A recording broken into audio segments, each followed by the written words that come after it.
headquarters of Ramsey Solutions, broadcasting from the Pods Moving and Storage Studio. It's the Ramsey Show, where debt is dumb, cash is king, and the paid-off home mortgage has taken the place of the BMW as the status symbol of choice.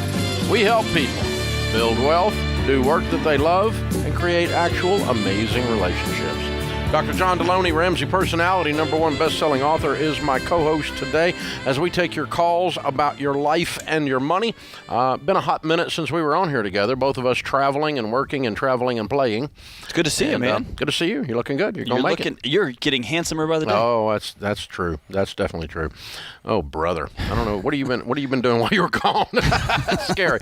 We head out tomorrow to a sold-out event in Sacramento. We've got the Building Wealth live event tomorrow night with Dr. Deloney and Rachel Cruz and George Camel and I and Ken Coleman.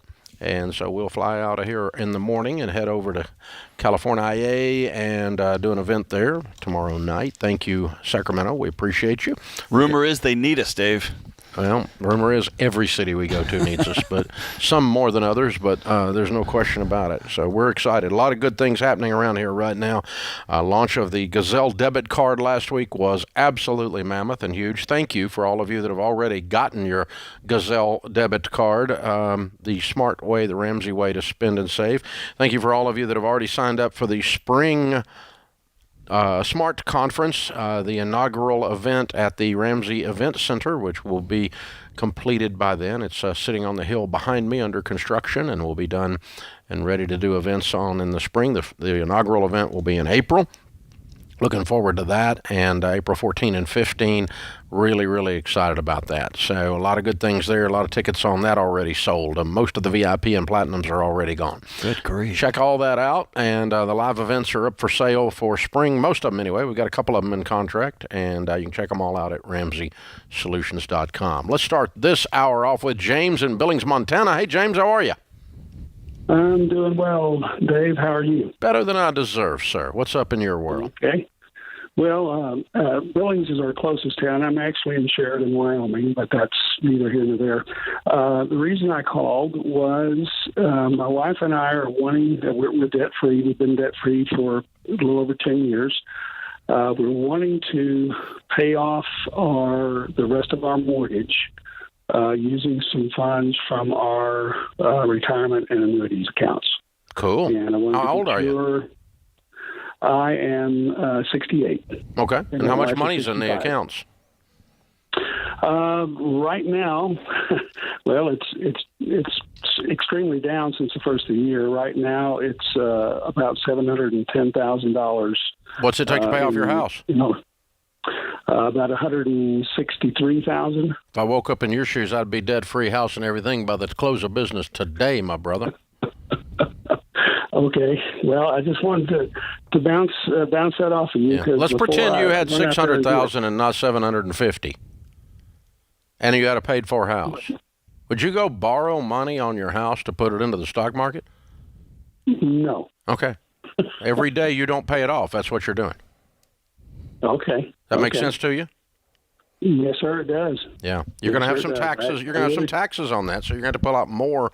Probably going to pull out $200. So get your tax advisor to look at what your taxes are going to be. But obviously there's no penalty because you're over 59 and a half. But, dude, you've done a wonderful job. You're millionaires. Well done. So, Dave, I guess it ultimately becomes a gamble. My first instinct would be to say, okay, let's go ahead and do this, but let's wait 6 months to see if the interest rates are going to drop back off. But I guess that can be a fool's errand, right? I could end up perpetually waiting, right? Yeah, and you don't know. I mean, so I think the stock market will be back up, if that's what you mean. Yep. I don't know if it would be back up in 6 months. It may be 12. I don't know. But I'm not pulling money out of the stock market because it's down. I'm pulling money out because I'm going to be debt-free. Going to pay the house off. Yeah, period. Okay. And so if the market was up and booming, I would have given him the exact same answer. That's right, yeah. So we're always going to lead you to... Now, if he had $200,000 to his name, that's his total nest egg, and he's going to be broke after he pays off the house? No, I'm probably going to tap the brakes on that one. Okay. Because I don't want to clean out the nest egg. That is one ratio I'm looking at. Okay. That's why I'm asking how much he had in there. But... he's got plenty left over. He's going to have over $500,000. Having no liability is worth its weight. Yeah, and the peace that you have when you don't have a house payment in weird and wacky times. Yeah. There's a it's Halloween. You know, I mean, the whole freaking year's been Halloween, right? Yeah. And so, I mean, there's goblins in D.C. apparently, and so the whole, and everybody's like, oh, I'm scared. Yeah, well, one way to not be scared is no debt. Don't owe anybody. Yeah, changes everything. Dawn is with us in Detroit. Hey, Dawn, how are you? Hi, thank you, gentlemen, for taking my call. Sure. What's up? I only have less than 10 years to be investing.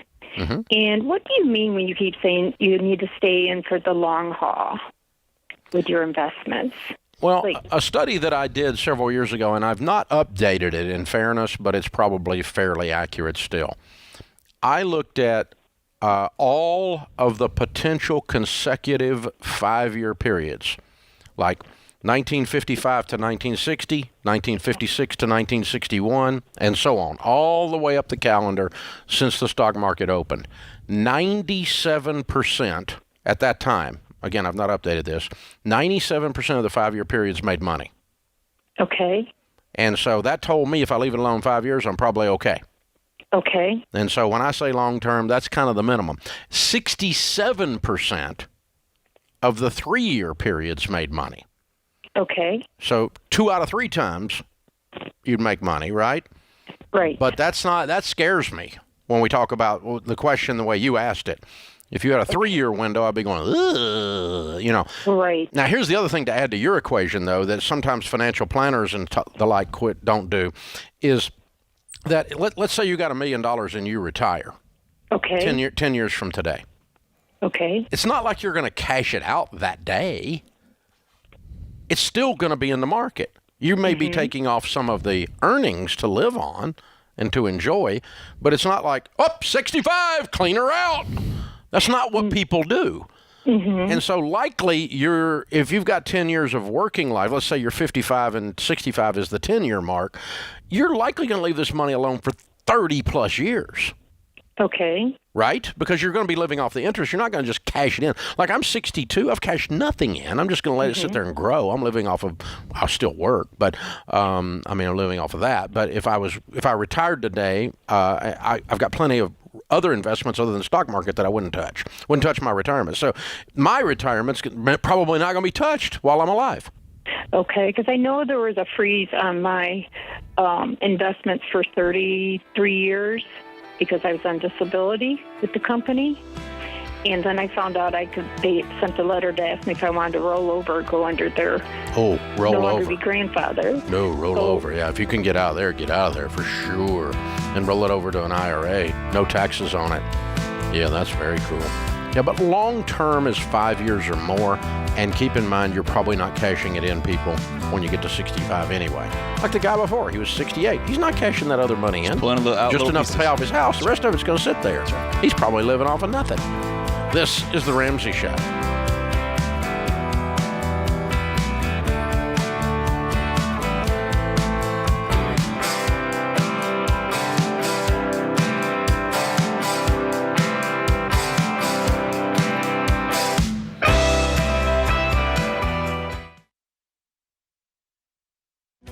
If you're looking for ways to update your home without blowing the budget, I've got it. For years, I've been telling you about our friends at Blinds.com. Blinds.com makes it simple to shop top quality blinds, shades, and interior shutters from home with easy online ordering and free shipping. With Blinds.com, there's no need to renovate your entire home. Just change out what's on your windows with upscale choices like faux wood blinds, cellular, and roller shades, or even outdoor shades. Plus, Blinds.com guarantees the perfect fit, whether you do it yourself or you have them measure and install everything for you. Shop their latest looks and see how much you can save at Blinds.com today. The easy and affordable way to make your home more beautiful is Blinds.com.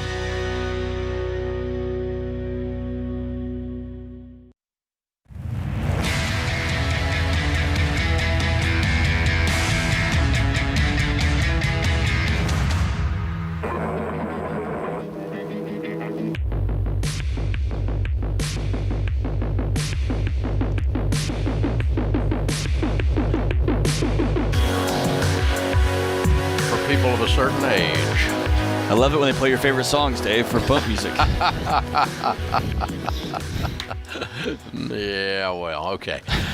Dr. John Deloney, #1 best-selling author, Ramsey Personality, is my co-host today. Open phones at 888-825-5225.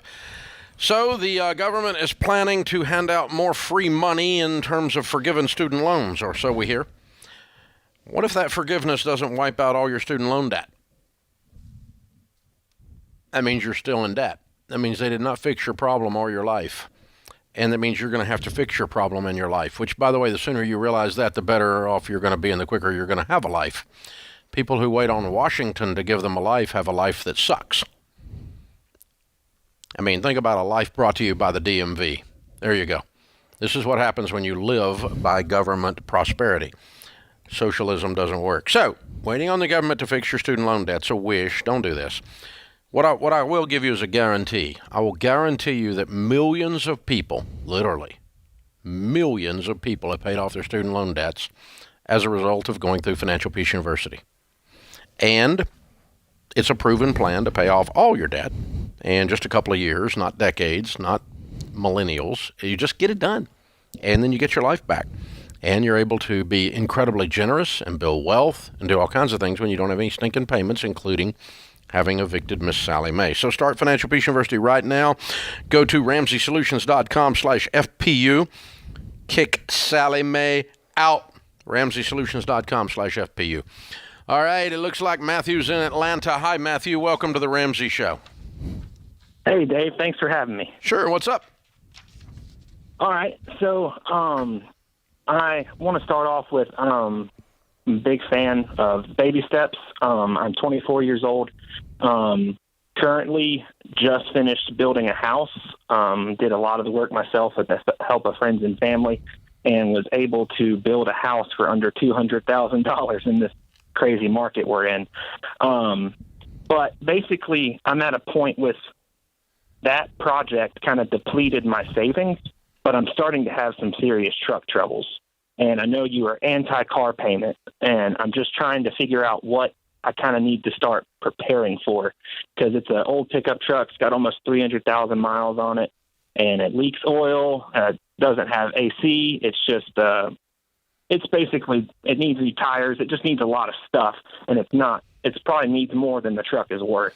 All of that was happening while you were building the house. Yes. So why did it now become a dadgum emergency? Well, I mean, that was happening 6 months ago. It was leaking oil.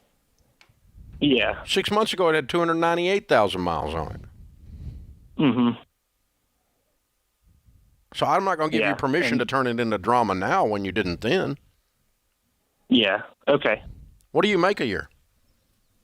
About $36,000. Okay. What other debts do you have?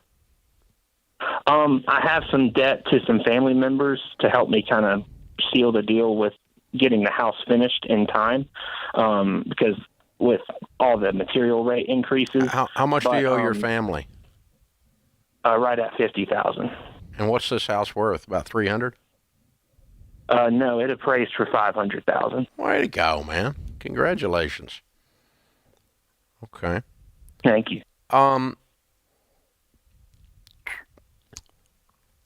What do you do for a living to make $36,000 a year? I work for a local property management company doing maintenance. So basically, we manage rental properties, and I help fix them when they break. Okay, good for you. Okay, two things I would do if I woke up in your shoes. Okay. I was pushing on you because the change in the truck is not material, only the change in your situation. In other words, the truck was not a crisis before, but it became a crisis now that you finished the house, and you looked up and went, oh, crap, look what I did. Yeah. Yeah. And so, and you go, what if this thing falls down on me? Well, here's the thing.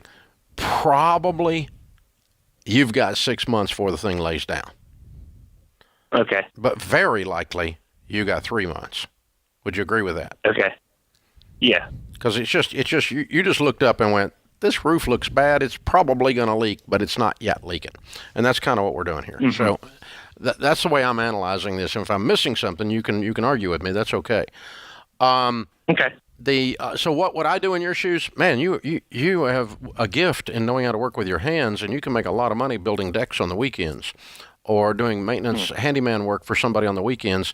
And I'll bet you could pile up $5,000 or $6,000 in 2 or 3 months, side jobs. Yeah. And I do have a woodworking business that I'm kind of in the process of starting up. Do you make any money at it?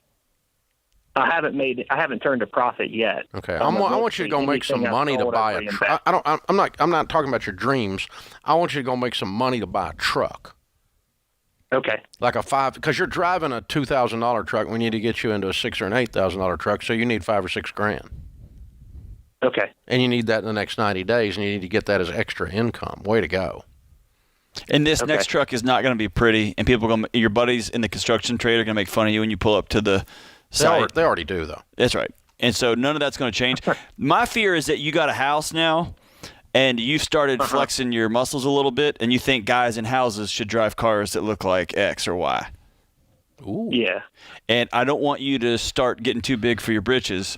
You owe your family. Like the way you talked about how you got into this house, I did it for $200,000.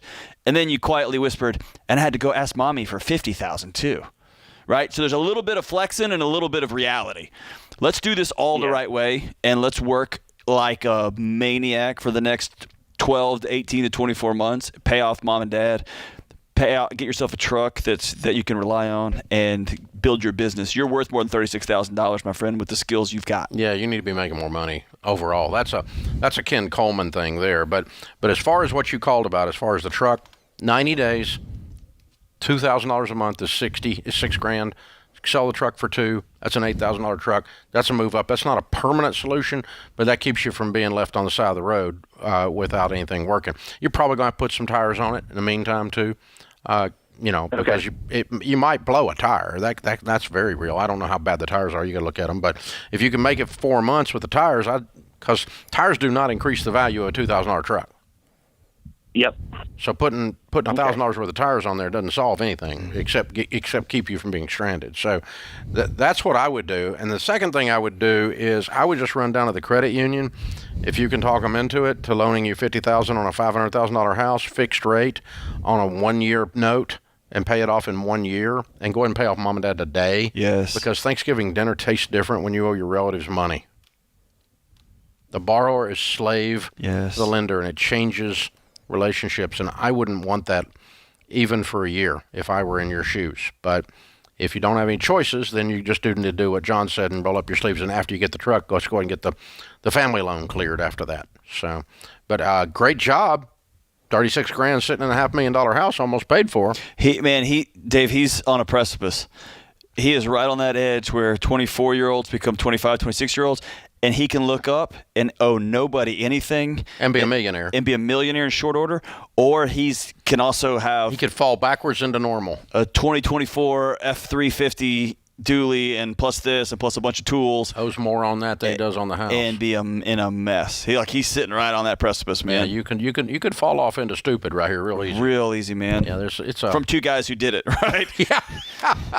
This is true. And why did it involve trucks in both of our cases? Both of our cases. There you go. So, there you go. Anyway, we know the type. We look at them in the mirror. Yep. Oh, there you go. Hey, nice call, Matthew. And overall, man, I got to tell you, this is pretty impressive. 24 years old, $50,000 owed on a $500,000 house. Very impressive. Very well done, sir. But yeah, John's right. Don't fall the wrong way on this.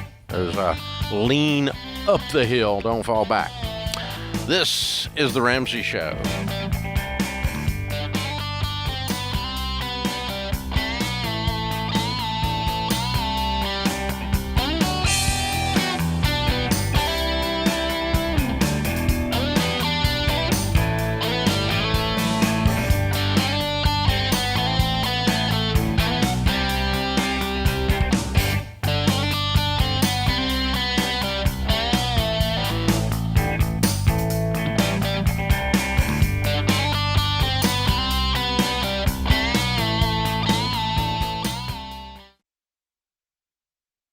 Look, I love real estate, and I want you to have a house, but I don't want a house to have you.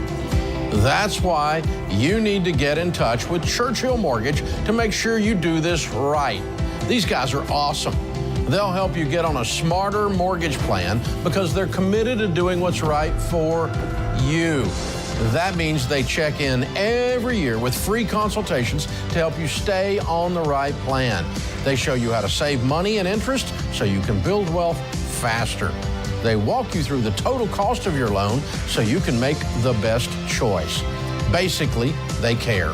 That's why we call them Ramsey Trusted. You can achieve debt-free home ownership, and Churchill is here to help.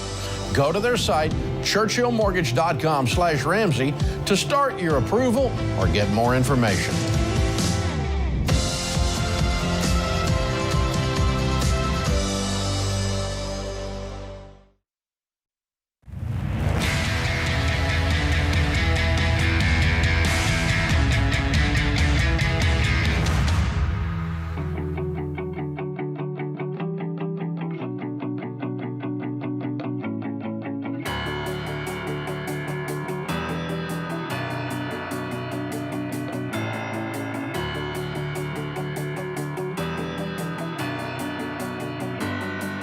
Dr. John Deloney, Ramsey Personality, is my co-host today in the lobby of Ramsey Solutions on the debt-free stage. Ricardo and Haley are with us. Hey, guys, how are you? Doing great. Awesome. Welcome. Good to have you guys. Where do you guys live? Burlington, Iowa. Awesome. Welcome to Nashville. And how much debt have you paid off? We paid off $132,000 in 31 months. Good for you. And how long? And what was your range of income during that 2.5 years? Well, we went from about probably 125 down to about 90 and finished out about 210. Whoa. What do y'all do for a living? So I am partnered in a Jimmy John's franchise, and I oversee on restaurants on a daily basis, owner-operator. So, you know, COVID, all that silliness, all that nonsense that put us down, and then things obviously really recovered. Oh, and so that's why we go down to 90 and then back to 210. Sure, Okay. yep. So things are booming now. Yeah, very good over the last couple of years. Good, very good. Well, that's a great franchise. Well done, man. Awesome, thank you, sir. I appreciate you saying Good that. stuff. Good stuff. Very cool. Very cool. So, what kind of debt was the $132,000? Credit cards was a lot of it. Business loan for him. Big, obnoxious bed. Medical debt. A big obnoxious bed. Yeah, I bought an $8,000 bed. Okay, and financed it. Yeah, too. 0% though, right? Yeah. Okay. It was a 7-year loan, but we got obviously. The way you said that was like credit cards, business, a bed. I bought it before her. Oh, okay. It's like, You How bought long y'all yourself been an married? We've been married 2 years. Okay. Hey, you bought yourself an $8,000 bed? yeah, it wasn't a wise decision. Most of my buddies still sleep in sleeping bags, man. When I was single, John, I did have just a box spring and a mattress. So. Wow. You love yourself more than I loved myself. I'll just leave it like that. Good for you, man. Thank you. Oh my gosh! Wow. So what happened? What turned all this around? Well, you got married, and that accelerated it in the middle of it, right? Sure, yeah. So, well, you saw his shirt. My brother-in-law, with opinion about money, actually, is who turned us on to you.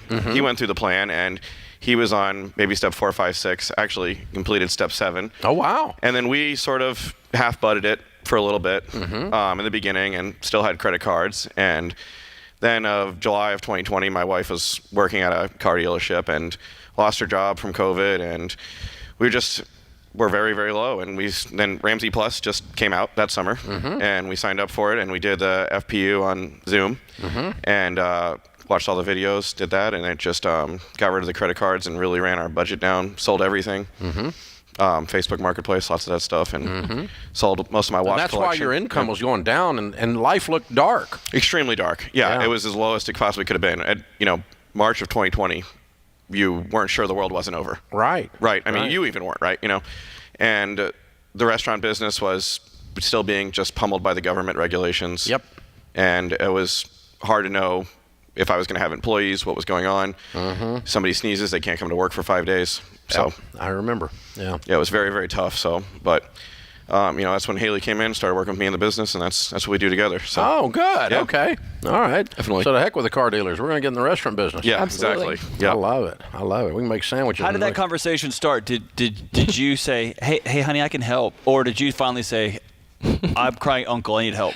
I kept asking him, I'm like, I would not have to go look for a job if my husband gave me one. I'm like, I know the business. I can come help. I know how to make sandwiches. And there it is. Yeah. Yeah. No. Wow, way to go, guys. I'm proud of y'all. Well done. How's it feel to be free? It feels amazing. Incredible. It feels incredible. No, just having cash in your wallet, like you said. Yeah. When you don't have debt, you have money. And it really feels amazing. We And cash everyone out flowed there- moving into our new house Yeah. even this year. Bought our new house, cash flowed it. We actually put a thing on the Facebook page that a few years ago we were over $100,000 in debt and didn't know what was going on. This year we were able to buy a new home on a 15-year fixed mortgage with a good down payment, 20%, and ready to roll. Life's awesome. It's every day I wake up and I just can't believe how beautiful it is. Tell me about, be real specific. People say, like, it feels great. We've got peace. What does that actually mean for you two? Like, what is different now? It means, I mean, honestly, we still talk to each other about finances, but if he goes and buys something that he needs for work, his shoes are $260 that he wears to work, but he's on his feet for 12 hours for most of the days. So, I mean, it's just fine. So we just look at each other like, hey, I bought new shoes. Cool. Yeah. That's fine. One thing we learned from financial peace was to set that limit for couples of what the threshold is. And I'll actually tell a quick story. I once had a chip in my windshield, and I went to get it quoted, and they said it was $400. So I said, okay, and do it. So I told Haley that night over dinner, and she goes, are you kidding me? And I said, well, I need a new windshield. She goes, yeah, but it's over the limit. And Woo! Accountability. yeah. So what? Hey, that's why your business is taking off, man. She said, if it's life or death, make the call then. But just text me first next time. Good for you. Good for you. But that's y'all practicing new communication, and it's Teamwork. y'all practicing teamwork. That's right. I love it. It's We amazing. don't argue about money ever. No. So it's been an amazing feeling going into marriage and just not even really caring or worrying about money, honestly. Yeah. Just being intentional and, knowing our goals, working together for it. When you pan back, what do you tell people the key to getting out of debt is? Lose the stupid credit card. Oh. Those credit card points are the biggest scam you'll ever fall for. It is so crazy. When we were doing this, when we first started, we tried to do it Ramsey-ish, and we tried to still have a credit card. And we actually got a tax return, and Haley said, well, we have this money from this tax return. We'll go ahead and pay off this one, bank loan. And I said, we can't because we still have a credit card payment to make this month. And we need to pay off that $3,000 you put on the credit card last month so I could get $30 in points or some nonsense.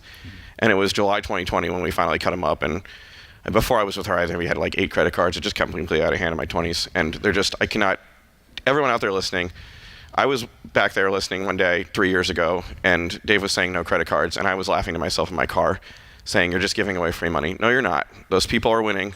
They're taking it from you. Stop them. Use a debit card. Use cash. Take cash to the grocery store if you need to. Yep. Get your Gazelle debit card. That's exactly right. And guess what? Every waiter or waitress you tip with cash is way more happy than getting that stupid number written down on the card. Yep. Mm-hmm. Because they don't have, Yeah, it keeps Brandon out of it. Hey, one quick side question. What's it like to have a brother-in-law who is right? It's not fun for me. He kind of got that right. He's got it on the back of his shirt. He goes, I'm the brother-in-law with an opinion, but my line is always the broke brother-in-law with an opinion. Yeah. And he's on baby step 7, so he doesn't really qualify. And his advice was go get into financial peace university. My brother-in-law's been right a few times in my 20 years, and man, it's hard. Because he just knows, right? My brother-in-law's smarter than me. He's a better human than me. And so I feel it. Have you come to terms with that? Yeah, we're really blessed. I have amazing brother and sister-in-law. They actually drove us down here, and they said they weren't going to miss it for anything, and they were there to cheer us on. And every time we paid something off, we would tell them, and they were the first call we made to scream to them when we were debt-free. When we made the final payment in June. Good for you. Yeah. Well done. You got to have people, man. That's awesome. Very well done. Good job, you guys. Very cool. Well, we've got a copy of Total Money Makeover for you to give away and inspire someone like he inspired you that time. The Baby Steps Millionaires book, which is the latest #1 bestseller on all the millionaires we're seeing. And that's the next chapter in your all story. You are well on your way. And, of course, a Financial Peace University membership for a year. You've already been through it. You'll be able to give that away. Absolutely. And get somebody started in the process. So thank you, guys. Thanks for making the trip down here. You're amazing. I'm so proud of you. Well done. Good stuff. Thank you. Ricardo and Haley, Burlington, Iowa, $132,000 paid off in 31 months, making $125 to $90 to $210. Count it down. Let's hear a debt-free scream. 3, 2, 1. We're debt-free! Yes, sir! James James, it would be interesting to go back and look how many of these debt-free screams in the last 2 weeks have been 30 months. I've seen a bunch of them. I had 2 in a row last week, I remember. And so the year of COVID, I mean, 30 months is January, basically, give or take, And so, the year of COVID, they start out the year normal, and then the whole dad blame world falls apart, and then it didn't fall apart, and then you didn't die, and then we did flatten the curve, but nobody cared, and then you went and got yourself a life all because of this. It's turned out this, well, in a weird, backward ways, ended up being a blessing for a lot of people. They got their lives straightened out. And I'll say on behalf of the country, thanks for walking in the middle of the storm and telling everybody, calm down. Gonna be okay. Here's a plan. Take the next right step. Gonna be okay. Gonna be okay. We did that together, all of us here at Ramsey. This is The Ramsey Show.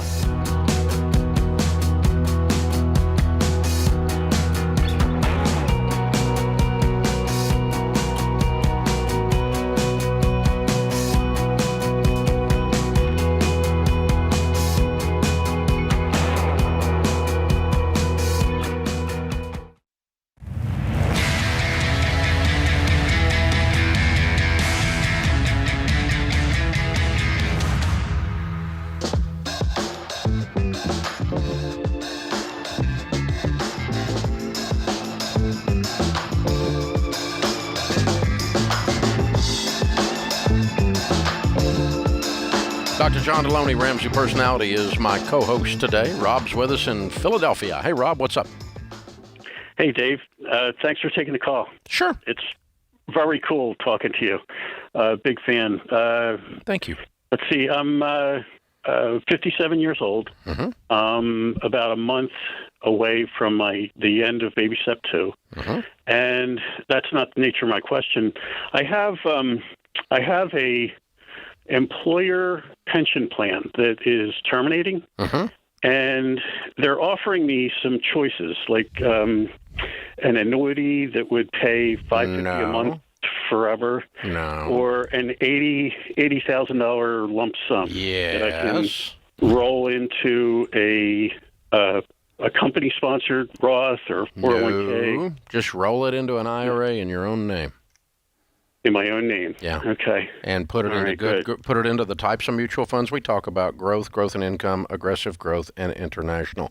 You'll make more. Well, that's exactly my second question. Was if I would stick with those 4 that you always recommend. Absolutely. It's exactly what I would do. Here's the thing: when you have a company pension plan and you die, it dies when you die.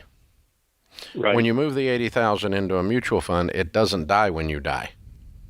It's in your name, and it goes to your estate, to your heirs. So you get more money on death. And, by the way, you're going to make more money than that annuity was going to pay you by being in good mutual funds. Over the long haul. I mean, you might not in the next 10 minutes. We've got some economic issues we're dealing with right now. And so there you go. But, yeah, jump online at RamseySolutions.com. Get with one of the SmartVestor pros. They'll help you get into those 4 mutual funds and help you do the direct transfer rollover so no taxes are withheld, and you'll be ready to go. Garrett's in Atlanta. Hi, Garrett. How are you? Good. Thanks, Dave, for taking the call. Sure. Appreciate it.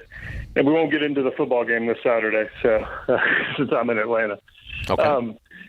I was just kidding. I was going to ignore it and let you go. Hey, we'll send you a condolences card next week. How about that? Yeah. I hope. I sure hope I send you a condolence card. All right, what's up? Love it.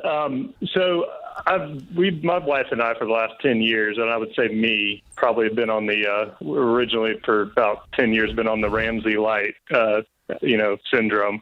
Of the past 2 years, we've done a really good job of going through financial peace and really hitting the dead hard. In the last year, I've had a really good situation with my income as far as I'm in sales. So coming January 2023, I'm going to have a pretty significant bonus from some really good accounts that I landed last year. So in looking at that, we're going to be able to pretty much wipe out most of the debt that we have left in Baby Step 2 besides the house. And just trying to understand kind of with another large chunk of money kind of sitting there. Well, congratulations. How much are you getting? Should be probably pre-tax around $140,000, but good for probably, you. Yeah, so we'll see so what 100 grand clear then, and you'll be able to do some stuff. How much debt have you got, not counting your house? Because you said most of, sort of, kind of, so I don't know what you're talking about. Yeah, it's around basically probably a little over $30,000. So you'll be 100% debt free, nothing but the house, if you write a $30,000 check. Correct. Okay, all right. So why most of? So why the most of, sort of, kind of language then? Well, I guess there's some things, obviously, my wife and I have communicated and talked about maybe wanting to do, which is potentially a small little cash house upgrade, right? Paint the house, kind of patio, small. Okay, but that's purchases. That's not debt. Right. Yeah. And so I really, but being in sales, I want to make sure that I'm comfortable when you talk 3 to 6 months. I feel like his commission, as you know, can go up and down. It's not 3 to 6 months of income. It's 3 to 6 months of expenses. Okay, right. Your expenses don't go up and down. And then obviously what account to put it in. You always say money market. Is that still the best option right now, considering the economy and everything? Yep. You're not trying to make money with the emergency fund. You're trying to protect the things that are making money. Great. And I guess I need to get on my SmartVestor Pro because I need to find somebody with a good mutual fund situation. So I'm sure you have a few of those. So. Yeah, just jump online and do that. But here's the thing. Here's what I had to learn to do. The first time I got a check that size, it's kind of mind-blowing. And our human tendency is, okay, I'm going to have 100,000. So in our mind, we kind of spend 300,000. Oh man! Right. Or 800,000 if you're in the Deloney house. Right. And so you got to back down and just go, okay, I'm going to write down the number 100. I'm going to take 30 out of it, and I'm 100% debt free. I'm going to take 25 out of it, and I'm going to have an emergency fund. And then I'm going to allocate for home repairs, actual home repairs and actual bids. And we're not going to accidentally take on more home repairs than we have money, because that puts you back in debt. Okay? But you need your emergency fund in place and debt-free, and I'll call it 25. I just made that number up. I don't care what it is. But that's 55, which leaves you 45, and the kitchen and the painting is 25. Okay? And so now I've still got 20, and I can, start some investing for the kids' college and some stuff like that then with that. And we get to fix up the house, and we paid off all the debt, and we have the emergency fund all in one fell swoop. But if you don't freaking write it down, it'll blow up on you. Understood. And if a GC knows you have, I don't know, around $50,000 to spend, they're going to put a $100,000 bid in front of you and make it really hard to walk away from. Yeah, because there's a lot of stuff you can do to a kitchen these days. Yes. And let me challenge you one more. Take 10,000 of that off the top and give it away. Oh, definitely. Give some of that money away. Yeah, be tithing for sure, and giving. Yeah, let that be a spirit of first fruits, man. Yeah, generosity, the whole process. So. Hey, Dave, help me with this real quick. We don't have very much time. In a minute, help me understand what is happening with the economy, because it feels like people are still hiring, businesses are still making money, and that I don't fully understand it, but the Fed's trying to crash it. Yeah. They're trying to run it up against the wall, and I don't understand that. Well, because you're a logical human. No one's ever said that before. Yeah. No, like if it feels like they're trying to run it into a bridge and said out loud they want to cause unemployment. Help me understand even the rational concept. line. The concept is if we slow the economy down because of unemployment, then the prices will stop going up. It's in an effort to squash inflation. The problem is that's not what caused inflation. Right. A speedy economy isn't what caused inflation. It was horrible domestic policy on oil. Mm-hmm. Turn the spigot off, the prices go up. No kidding. Okay, so Biden sticker, I did that for sure. Yeah. The other parts of inflation were COVID-related, not COVID-related. They're quarantine. Just the lag. They're quarantine-related. Right. You shut down the factories on cars. There's no cars. So the price of cars goes way up. Mm-hmm. You shut down the factory on producing lumber. There's no lumber, so the price of lumber goes up. Oh, wait, now we started the factories back. So now there's cars again, now there's lumber again. It's starting to smooth out. Lumber's back down. That's what I mean. So if you wait a hot minute. If you wait a hot minute and quit screwing around with it, trying to fix it with the wrong tool, quit using a hammer on a Phillips screw. I mean, really. And that's the problem, and that's why everybody's so pissed off. Even Bernie Sanders came out and said this is the wrong thing. Me and Bernie Sanders agreed on something. Yeah, no, I felt my feet getting cold, and I was like, hell's freezing over. This just happened. Yeah, exactly. It's like Dave and Bernie agree about something. Well, that's twice in 6 months we agreed about something. I'm not near as smart economically, but I remember at the start of deer season last year, the shelves in the ammo department and at Academy was wiped out. Yep. And then I went there the other day, and they are full top to bottom. And my first thought was, the factories must be catching up. Yep. And then I thought, well, what? Maybe I'm missing something, but why are they trying to drive this thing in the ditch? There's two things that cause prices to go through the roof. Okay, two potential things that we're discussing here anyway. One type of inflation is what we had in the 70s, and it was just a white-hot economy. Mm-hmm. Everything kept going up, and everybody got away with it, and so it went up again, then it went up again, then it went up again, and it was just prosperity heaped on top of prosperity, mix in a little greed, and boom. Okay, and there was a monetary policy in those days, in the late 70s, early 80s, very similar to this. George Volcker had the Fed back then, and I was actually an adult and remember this, but and so they did the same thing. They just jacked rates up to slow down the economy. But that inflation in the 70s was a different kind of inflation. Gotcha. This inflation was domestic oil production related and quarantine supply-demand curve related. Gotcha. And if they'd leave it alone, they're going to mess it up further. That's what it feels like when I keep opening the grill to see screwing it up further. If my brisket's. Yeah. The more I open the grill, the more I screw it up. Exactly. If I just leave it alone. Exactly. If you just let it cook, let it cook. It'll turn out. But we're trying to get people elected next week, so there you go. This is the Ramsey Show.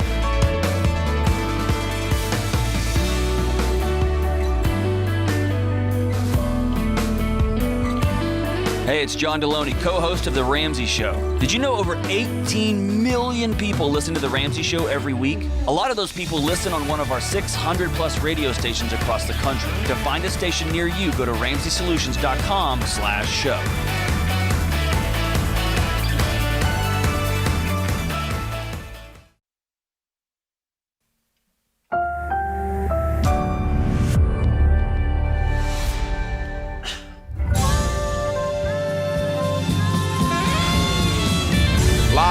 From the headquarters of Ramsey Solutions, broadcasting from the Pods Moving and Storage Studios. It's the Ramsey Show, where debt is dumb, cash is king, and the paid-off home mortgage has taken the place of the BMW as the status symbol of choice. We help people build wealth, do work that they love, and create actual amazing relationships. Dr. John Deloney, Ramsey personality and host of the Dr. John Deloney podcast, which is quite frankly exploding in listenership. Thank you guys for joining him on that. It is an incredible podcast. They do a great job. Also, #1 best-selling author and Ramsey personality is my co-host today. Greg is going to start this hour. He is with us in Indianapolis. Hi, Greg. Welcome to the Ramsey Show. Hey, gentlemen. How are you doing? Better than we deserve, sir. What's up in your world? Well, my mother has just received a medical malpractice settlement of about $125,000. My father is a degenerate gambler. We've been trying to explore ways that we could somehow legally keep this money so that it can last her for hopefully the rest of her life, and to do it legally where he can't get a hold of it. And I was wondering what your advice might be. Is she still in a relationship with him? Is she still married? She is. We've also explored that route, and it seems like it's going to stay that way. So I don't believe that easiest, most sensible option is going to be an option. I'm sure Dave and I can come up with some ideas about trusts and things like that. You're running into what I think is one of the hardest things that we have to deal with as finite beings, which is wanting something for somebody else, wanting healing or safety for somebody else who, for a host of reasons, does not choose that for themselves. Absolutely. And Absolutely, I agree. It's a powerless feeling when you watch somebody you love stay in a relationship that's not safe. It's powerless when someone gets a ticket out and they choose to stay in. Right? It's tough. Tough. Yeah, especially mother and father. Oh gosh, polar opposites in this situation. It's pretty bad. Yeah. Even if she drew up a trust, it immediately gave you the money, gave it like whatever. Is she going to be able to keep herself from asking for it back or for cashing it out and giving him a little bit here and a little bit there? I think she will. She's pretty much agreed that she's willing to put it in my name or my name along with my brother. How long has this dysfunctional relationship been going on? Well, maybe forever. I didn't take notice until probably about 6 or 7 years ago, maybe. Okay. When he retired, that's when it became apparent. She's a completely codependent enabler. The chances of her telling him no over the next decade are close to zero. You're correct. Yeah. She's going to have to give you the money. Just give it away to her kids. Well, and then you're going to be the evil son when she comes to you and wants her money. Well, I mean, all I'm really concerned about is the legality of it. I don't want to step over the law as far as him being her spouse and him having any rights to it. Yeah. And I also don't want something to happen to her and he gets to end his life in that way, you know? Yep. So you would have to speak with some attorneys in your state. Are they in Indiana? Yes. Okay, you'd have to speak with some attorneys in Indiana to get some legal advice on how to properly do this and what the divorce laws are in most states. Most states, from my little bit of understanding of the law, and I'm not an attorney, say that when you are married, half of what you have is his and half of it's hers. And it really doesn't really matter where you put it at that point. As a matter of fact, if she gave it all to you, the courts might go, she gave it all to you, and half of it was his, and make you give it to him in the event of a divorce. Okay? Sure. And so if there's a trust, and she's the beneficiary of the trust, and you are the trustee, he might have marital rights to that trust. I don't know. But in most, I'm amazed at one of the few things would be like if she brought this money into the marriage, then they might protect it. But they were already married when she got the money, and in most states, the law is going to give him access to half of it and undo almost anything you try to do. Okay? The only thing that will actually protect her is divorce. And so the problem is this. They have so much bigger problem mathematically than $125,000. Sure. And so the best news of this is it's making her face this yet again in a more real way and in a way that puts some weight on it for her to have to actually think about how screwed up this situation is. And so I'm so sad for all of you. It's just heartbreaking. But meet with an estate attorney and see if, under the laws of Indiana, if there's a way you can keep his hands off of it by moving it around somewhere into a trust or into your name or whatever.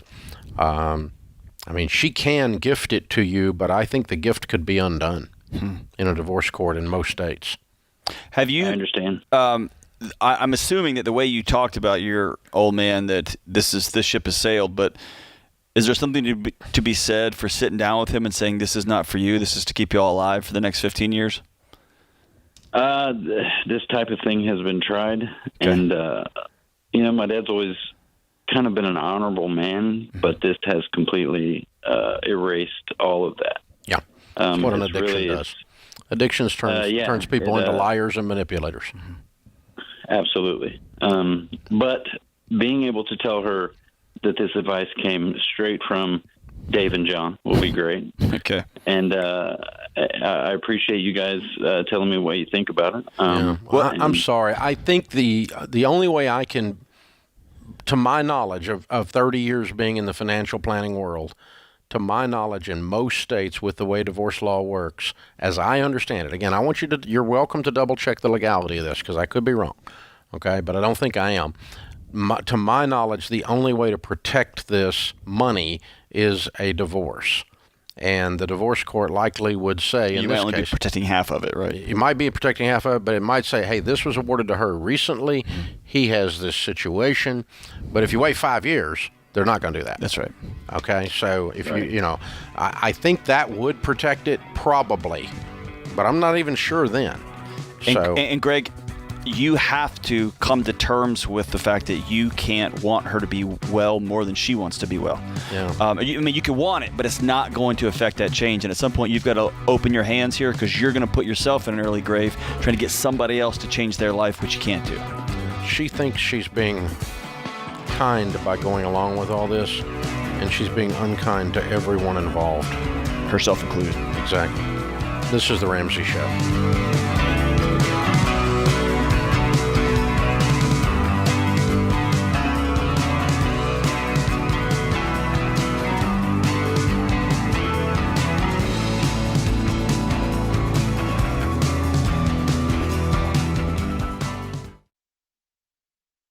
Gazelle was made for you. The never-quitting, non-stopping Gazelle Intense. With Gazelle, you can say goodbye to monthly fees and experience a seamless integration with every dollar. So no matter how or where you spend, you are always in control. And since Gazelle is FDIC insured, you don't have to worry if your money is safe. Gazelle, the debit card that helps you spend and save the Ramsey way.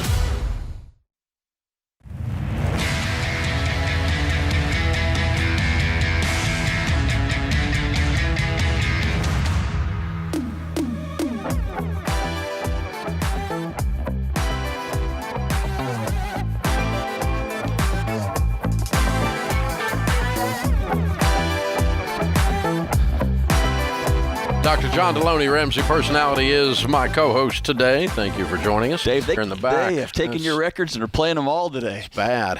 It's bad. This spring, Ramsey's looking forward to a lot of firsts, and we're pretty excited about it. For the first time ever, we're hosting a Smart Conference weekend right here in Nashville, a Nashville weekend, and this will be the very first event we host at the new Ramsey Events Center. We're making Ramsey history with this event. How cool is that? Smart Conference has always been our biggest and best event we have here at Ramsey. The Smart Conference weekend will be 2 days of jam-packed blowout event where all the Ramsey personalities teach on all the different areas of your life. Me and Rachel Cruz, Ken Coleman on career, George Camel on money, Dr. John Deloney on relationships, Christina Ellis. We're going to cover every area of your life. And because we're in Nashville, well, there might be some music people popping in. You just never know if one of my buddies is going to come around one of these things. And and you're going to get a commemorative event badge and pass to celebrate the opening, because you were there at the very first Ramsey Event Center event. And here's the thing. Very limited tickets for this event. Usually the Smart Conference is 6,000 to 8,000 people. Our event center holds 2,500. 2,400 actually. So platinum tickets sold out like the first day we launched this.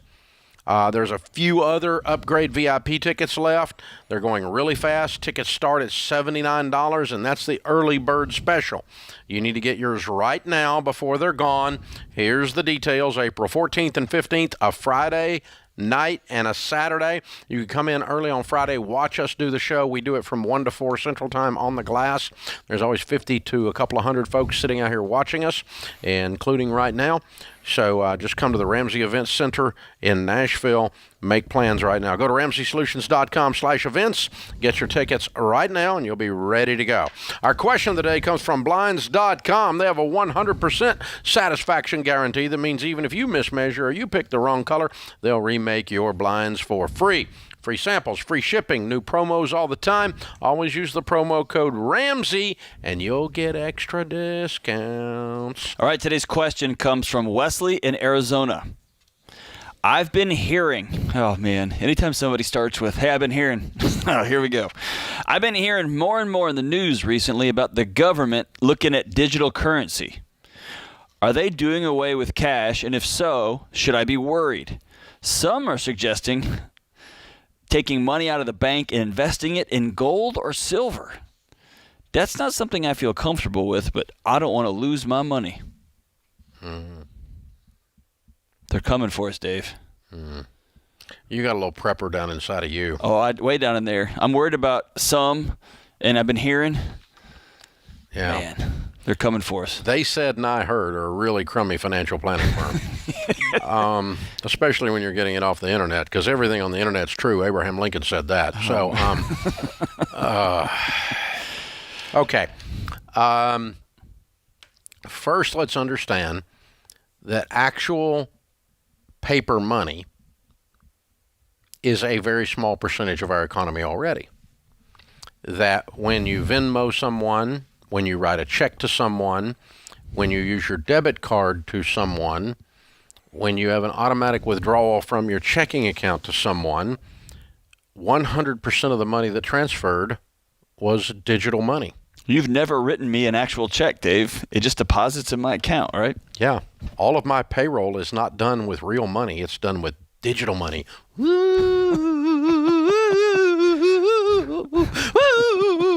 Cue the UFO music. Okay, so, dude, we're already, I don't know what the percentage is, but what would you guess? I mean, what percentage of our economy is paper money and what percent are digital transfers, as we just discussed? Just guessing, I'd say 95%. At least, yeah. Really high. In the high 90s, it's got to be. Our digital transfers, they're not. Here's what I know. I recently bought some concert tickets for like a bunch of us, and I had everybody pay me back. I still don't understand how to get Venmo from Venmo into my checking account. So I said, hey, you guys got to bring me checks. And I might as well have said, hey, I want y'all to all just wear your bathing suits over to my house for dinner. Like it was this, they looked at me like I was from Mars. And they all wrote checks, and they were all written in like they'd written them with their feet, like they didn't know how to do it. Like little children wrote the check. Yeah, and Sheila was like, man, I don't know how you have friends. What grade did they graduate from? Wesley, you and me, brother, we can count our silver coins when it all goes down out the woods. So really, my point is to do away with cash and coins would really not disrupt most of the economy. Most people, most of the time. Most people, most of the time. I mean, I was in the gas station the other day, and a guy bought a pack of gum with his debit card. Yeah. And I'm like, really? You don't have $1? I mean, you don't have $2? I mean, because people just, I mean, especially depending on your age group, right? Old fart like me, I've always got a couple of $100 bills. I got a redneck emergency fund. There's always $1,000 in hundreds tucked somewhere in my clothing, right? But oh my gosh, but young people, they're just like, oh, it's all digital. So we're not making fun of you. We're just pointing out that digital is already very much a way of life, and so don't panic. And no, there's no credible indicators that the government is going to do away with paper money. I think there is some credible indicators they're going to do away with a penny, because it costs more than a penny to make one. Right. And man, it does, literally. Yeah. They're losing money producing pennies that nobody uses. Correct. And so so we probably are going to see some of that, but there's some discussion about digital currencies. And I think when the Bitcoin thing went crazy, those who were deep in all knew it's going to go bankrupt. It's the technology that's going to be cool down the road. Yeah, the technology is probably going to end up usable. Fine.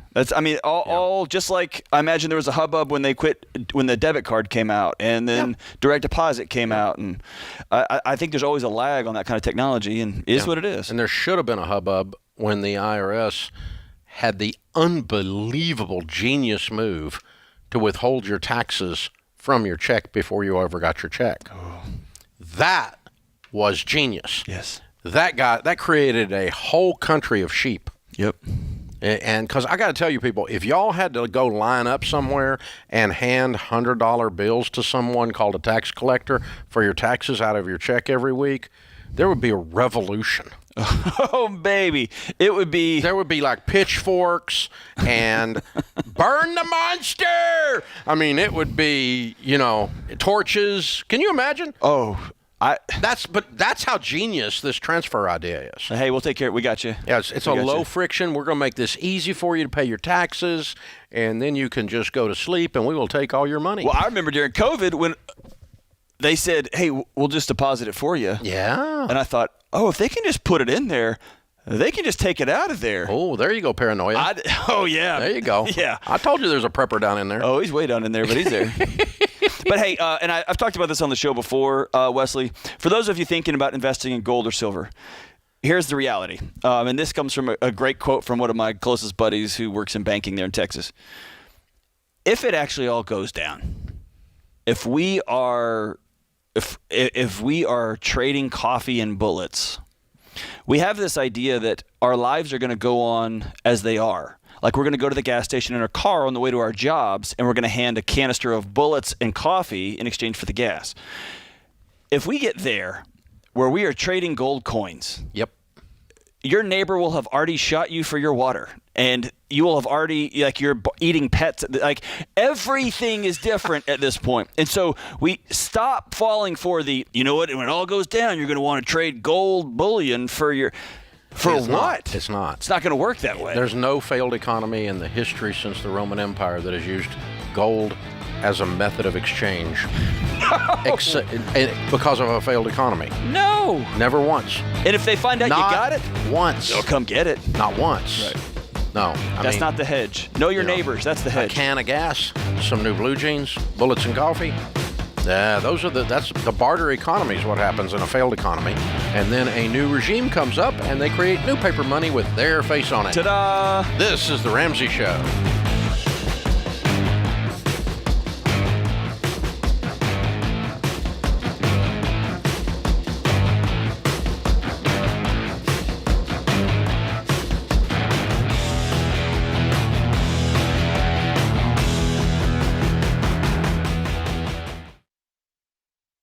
We were drawn to Christian Healthcare Ministries because we both had young families and we wanted to have more children.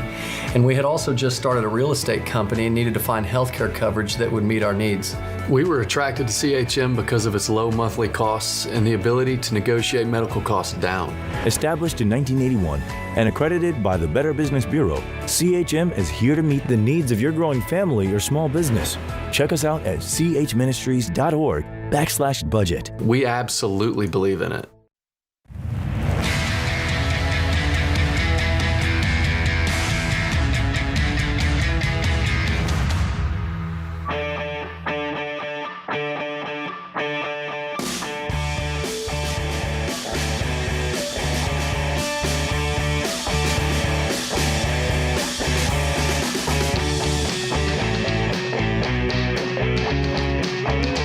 Dr. John Deloney, Ramsey personality, #1 best-selling author, is my co-host today. Thank you for joining us, America. We're glad you're here. In the lobby of Ramsey Solutions on the debt-free stage, Jerry and Ellen are with us. Hey, guys, how are you? Doing good. Doing good, Dave. Good to have you guys. Where do you live? Round Lake Heights, Illinois. Okay, and that's near... Waukegan, Illinois. Ah, okay, cool. Good to have you guys. How much debt have you paid off? Well, we paid off about $126,199.28. Just about, Just right? about. Yeah, just Good. about. And how long did this take? Took us about 36 months. Good for you. And your range of income during that time? We started at about 135, went to about 60, and then now we're up to 185. Whoa, what do y'all do for a living? IT. Mm-hmm. Both of you? Both of us. I do Okay. support. He does programming. Okay, so did somebody lose a job and then you got it back? Is that what happened? That was me. Okay, all right, cool. Well done. You guys are making good money. What kind of debt was the $126,000? Well, you'd call us pretty much normal, except we didn't have any student loans at the time. Mm-hmm. We had about $24,000 between two vehicles. We had, I want to say it was $30,000 in 30 or 36,000 in credit card. Credit cards alone. Plus, we had a second mortgage, which had come from refinancing credit cards back in 2006, and we had a lot of other. And then during our debt-free stage, during our debt-free journey, we actually paid off $31,000 that we cash flowed in other expenses. Oh wow! Including some money to the KGB, some money to paying off some medical bills, some pet medical bills, as well as furnace repairs and water heaters. Okay. So how long you two been married? About 34 years. So what happened 3 years ago after 30 years of marriage that you said, this needs to change? Okay, this is two-part. The first thing that happened was in July of 2018.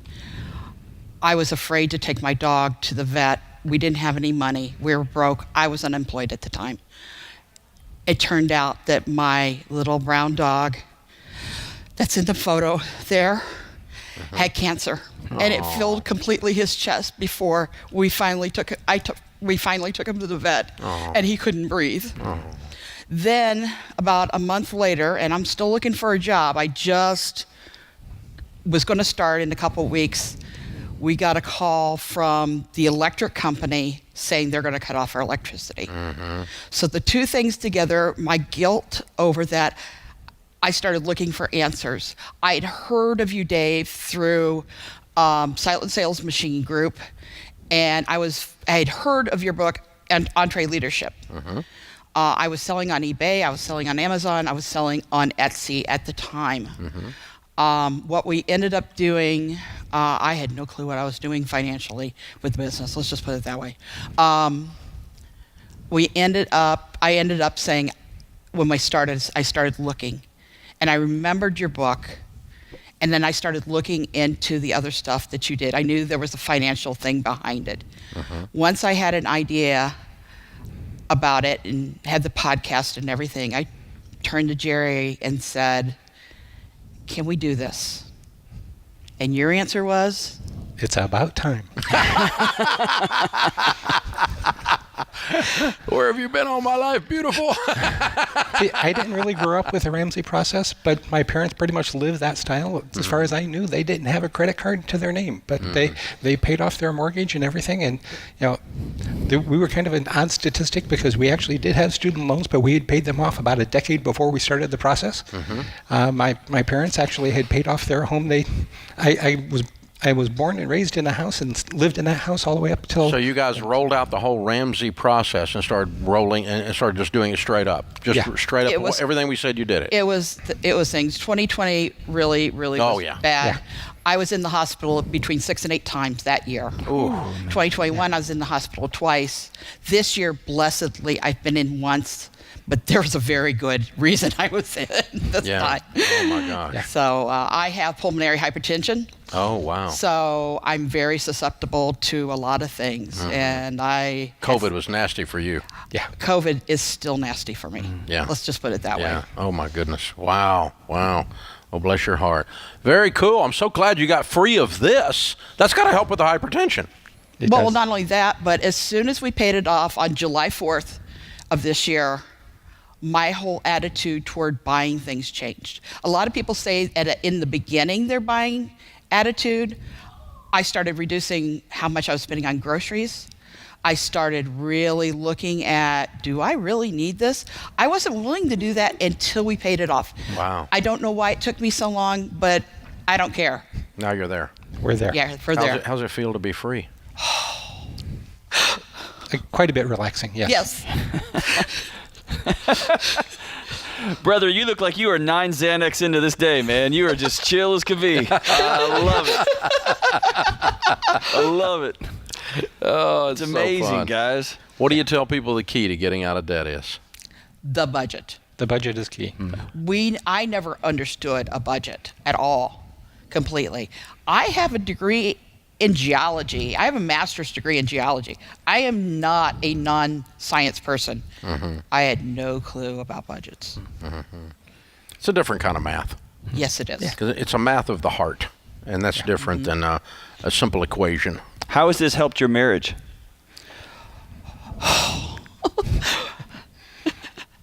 You can't even describe it. We can't even begin to describe how much we have gotten together. How much that, with a lot of help from others, have say, hey, why are you talking about yourself in the third person all the time? I was so disconnected from myself. And between this, a person in Minnesota who suggested me look into Dana K. White's books, which are on decluttering, and getting a new counselor. Wow. It's just completely turned. So were you kind of hoarding also? Yeah. You think? Oh, well, I didn't know. Do you think it was like boxes? Empty boxes? Oh my gosh. You collected empty boxes. Okay. I was that's running a officially business. hoarding, And actually, I'm running a business now, and I'm looking at it, I'm like, we don't need all these boxes. Get these things out of here. All right. There's a lot of stuff cleaning up. Oh, yeah. So proud of y'all. Well done. Thank you. You face the person in the mirror, and that's the hardest one to face. Yes, it is. Very well done. Very well done. And you are free. Yeah. Hey, we got a copy of Total Money Makeover for you to give away to somebody and get them started. Baby Steps Millionaires for you. That's the next chapter in your story as well. Learn how to be a millionaire because you're going to be one. Probably when you just sell all that stuff, but yeah. And, of course, Financial Peace University, a one-year membership to that as well. That's the Live and Give bundle. And we're going to help you guys. You'll be able to give and live. And way to go. I'm so proud of you. Very, very, very well done. Very well done. All right, what do you tell people the absolute key is to getting out of debt? One more time. The budget. The budget. The budget is key. The budget. That's it, man. That's how we do it right there. And well if you were listening, you don't have the blessing of seeing Jerry and Ellen. Y'all look like two people who have just flat out arrived. You look like you are peaceful. Your countenance. Yes. Like just everything about it, man. And if sometimes I talk to folks and they're about to cry because they've got so much buried in. I feel like you're about to cry out of joy. Just you are so glad that you're still here, right? And you are free. Air conditioner went out right after we paid off everything. And we looked at each other and said, we'll put another window. We'll put a couple window air conditioners in, and we'll save up the money. Delays baby step 3, but we'll get a new HVAC system. There you go. Awesome. There you go. That's it's a totally new life. What's changed. It's a new life. Sense of control and destiny. Jerry and Ellen from Illinois, 126 paid off in 36 months, 135 to 60 to 185. Counted down. Let's hear a debt-free scream. 3, 2, 1. We're debt-free! Yeah! Whoop, whoop, whoop, whoop, whoop, whoop, whoop. I love it. This is The Ramsey Show.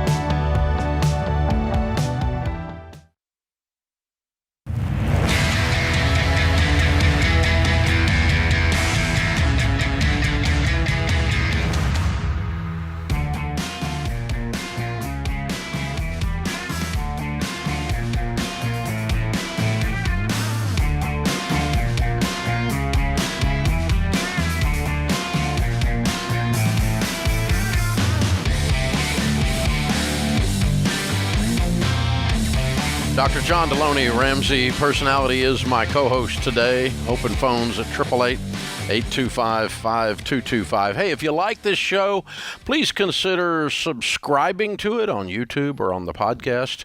We'd love for you to do that. We're offered on every podcast platform that's out there, from Spotify to Apple to Google Play, whatever. You can find us everywhere. Also, while you're doing that, leave us a review, especially if it's a 5-star. Don't bother if it's 1. We'd just soon not hear from you. Send those to James Childs. And here's the thing. Most importantly, share this show. Just take a link of it, or just tell your friend, listen on the radio station that you're listening on, wherever that is, and just tell people to spread the word, because common sense is so rare in America today that it's like having a superpower. So, and I found out if you subscribe, if you leave a 5-star review, it kicks it up in the algorithms, and you actually share the show. And it costs you nothing, right? It puts it. Well, you're puts it in front of more people. You're helping America. That's right. Really, because this information is important. Spread the word. Not because I'm saying it, but it's life-changing stuff. We hear it here every day. Amy's with us. Amy's in Boston. Hi, Amy. How are you? Hi there. I'm doing well. Thank you so much for taking my call. I'm pretty nervous here. No troubles. What's up? So my husband and I are on baby step 2. We are both 52 years old, so we got a little bit of a late start. We have paid off like $120,000 since the beginning of 2020. Very good. But like 76 or so thousand of that has just been since in the last 18 months or so. Mm-hmm. So we are plugging along. And my question is, and I've heard you guys answer a similar version of this question, but what do you do when you're not fully on the same page with your spouse with regard to how deeply you're willing to sacrifice. Like, we're mostly on the same page. And like I said, we're making great progress, but we have like $32,000 left. And my husband and I had a little situation with the heat at our house because oil is like over $5 a gallon. So I was keeping the heat turned off. And he was away on a work trip, and he turned the heat on, and he was like, I'm sorry, I am not, I'm not willing to wear a coat and a hat in my house. And so I'm so stressed about heating season. Amy. And how, like, we can afford it. Amy. Yes. What's your household income? Our household income is about $154,000. Your husband's right. Okay. Amy, this is not about heat. I'm not wearing. Listen, I teach intensity. I can't believe that. And the depth of your sacrifice will be based on the depth of your intensity, and the depth of all of that is going to be based on the depth of your why. And you're talking to Mr. Get Everybody Out of Debt, Dave Ramsey, and I am not going to wear a coat in my house. I felt like he was being a drama queen. No, he's not. No, he's he was not. cold. You are. He was cold. He's cold. You are. Amy, there's something below this. What is it? There's something beneath this. This is not about heat. What is it? Have you been carrying a lot of this? Are you scared? Well, are you tired? I'm definitely tired. And like, I am clearly the nerd in the relationship, if you guys couldn't tell. Yep. Loud and clear. And I'm high intensity. He is the yes man. He is, the free spirit for sure. Yeah. But he's been going along with you pretty good because you paid off $76,000 in the last 18 months. Yes, he has. And you crossed the line when you made the man cold. Hey, Amy, listen. Okay, Amy, listen. You ever been driving down the highway and you got to go to the bathroom and you don't know when the next exit is, and so your body just kind of settles into like a constant, like, I got to go, but I'm fine. And then you exit and you get right to the gas station, and all of a sudden your body's like, it's happening right now, and you have to sprint that last 15 feet into the gas station. But for the last 15 miles, you've been okay. That's right. That's where you are. Yeah. You are several years into this. You see the finish line. You're 30 grand away. You're almost there. And you're just, I'm like, this stupid heating season is going to make it that much longer. Don't lose your marriage over a couple $100. I'm so pissed at Biden for the oil prices. Yeah. Turn the news off. Like, yes, it's heat. It's heat. It's heat. It is what it is, and it's just. I praise the Lord, we can afford it. That's right. Here's the other thing I'll tell you. What this means is there's every marriage book I've ever read says that you have a healthy marriage if you argue about the thermostat. I've never heard that. Every couple I've ever met in my life argues about the thermostat. Me and my wife are going to be married forever. I've been married 40 years, and I still can't convince Sharon how a thermostat works. That its purpose is just to hold the temperature. She thinks if she cranks it up or down, it makes it go faster. I'm like, we got through the worst of it. The temperatures are going up this week. I'm like, put on a sweatshirt, stop whining. And then my husband comes home from a trip, and he's like, I am not wearing a coat and hat in my house. He's right. Okay. And the good news is he's willing to say that and not just go crazy on you, and you're willing to laugh about it when we poke a little fun at you, because we've all done stuff just exactly like you're doing and like he's doing for that matter. But you really have done a great job so far, and you really are going to get there. You're almost there. And you really don't have to skip a meal to do it. And gosh, I'm so grateful for the encouragement. And you really don't have to live in a cold house. How many more months away? I know you've got it. You've already got that number tattooed on your wrist. How soon? Well, probably 7 to 8 months. Yeah, or less. Our goal is like when our fourth kid graduates from high school. I want it done by then. Do it in 5 months. I think you're going to do it. Do it in 5 months. You can do it.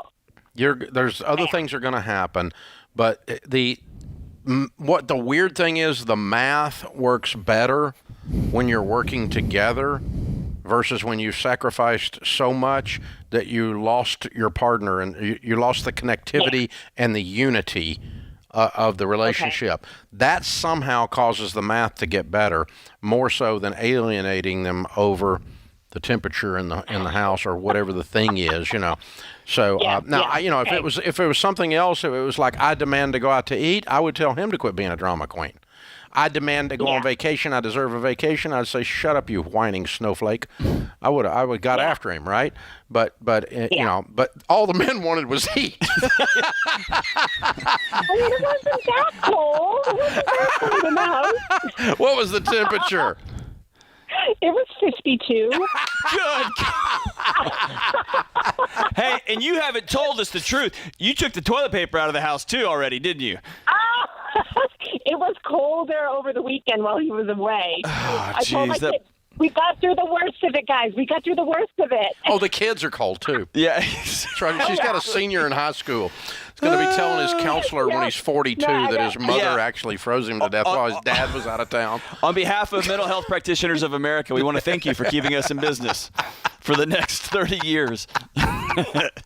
Man, that's so precious. What's precious is not the situation, but how she's handling it. Yes. Hey, and how he's handling it. I was going to say, their marriage, clearly, he was able to get up to the line. He's walked alongside with her for 3 years. He's put the work in, and he's also able to speak his needs out loud, which a lot of men won't do. Not wearing a coat. They just live in resentment and anger, and they go to the bar and complain about their wife. Hey, good for you, man. Good for you. Y'all got a healthy marriage. It's good. Yeah. Thermostat wars are a way of life. It's just part of it. You turn it up, turn it down. I got up yesterday morning. She's got it cranked down just because she likes cold house, not because she's trying to save money. Yeah. She just wants to freeze me out. My wife would love to take up residence on the sun. She just wants to live on the sun, and I don't understand it. I don't understand it. Oh, that puts this hour of the Ramsey Show in the books.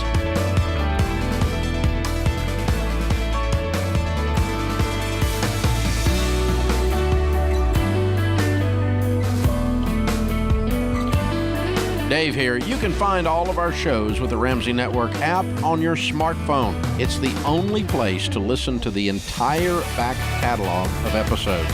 Download the Ramsey Network app in your favorite app store today.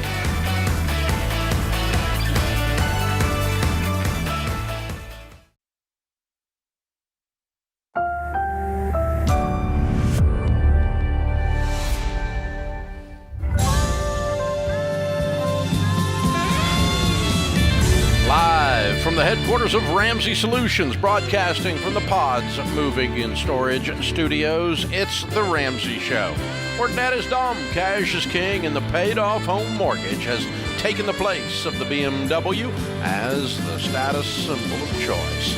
We help people build wealth, do work that they love, and create actual amazing relationships. Dr. John Deloney, Ramsey personality, host of the Dr. John Deloney Show, where they talk about relationships and mental wellness every day.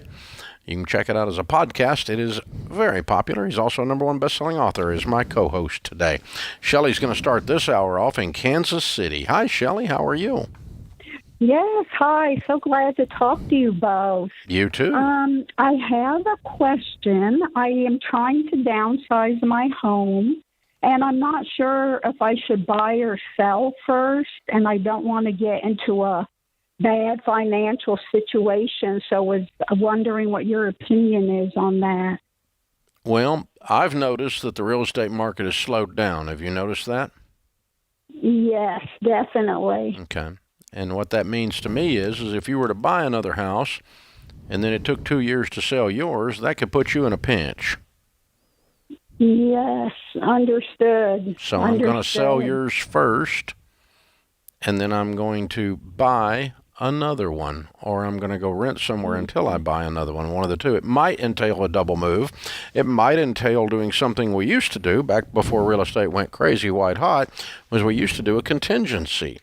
I will sell mine to you, contingent upon me being able to find one in the next 30 days. Okay. So they can write a clause into the contract. You can write anything you want to in a contract if you can get them to do it. Okay. I've got a family member who sold their house with cash recently, and in the contract, they are renting it back from the buyer for 60 days. That gives them time to get moved into their new place. And so they've actually sold the house, and now they're renting it for like $1 a month. It was just written into the deal. So there's a bunch of different ways you can do that. I actually did that. I rented mine back for almost 3 months last year. Oh, your other house, yeah. When I sold the big house on the hill.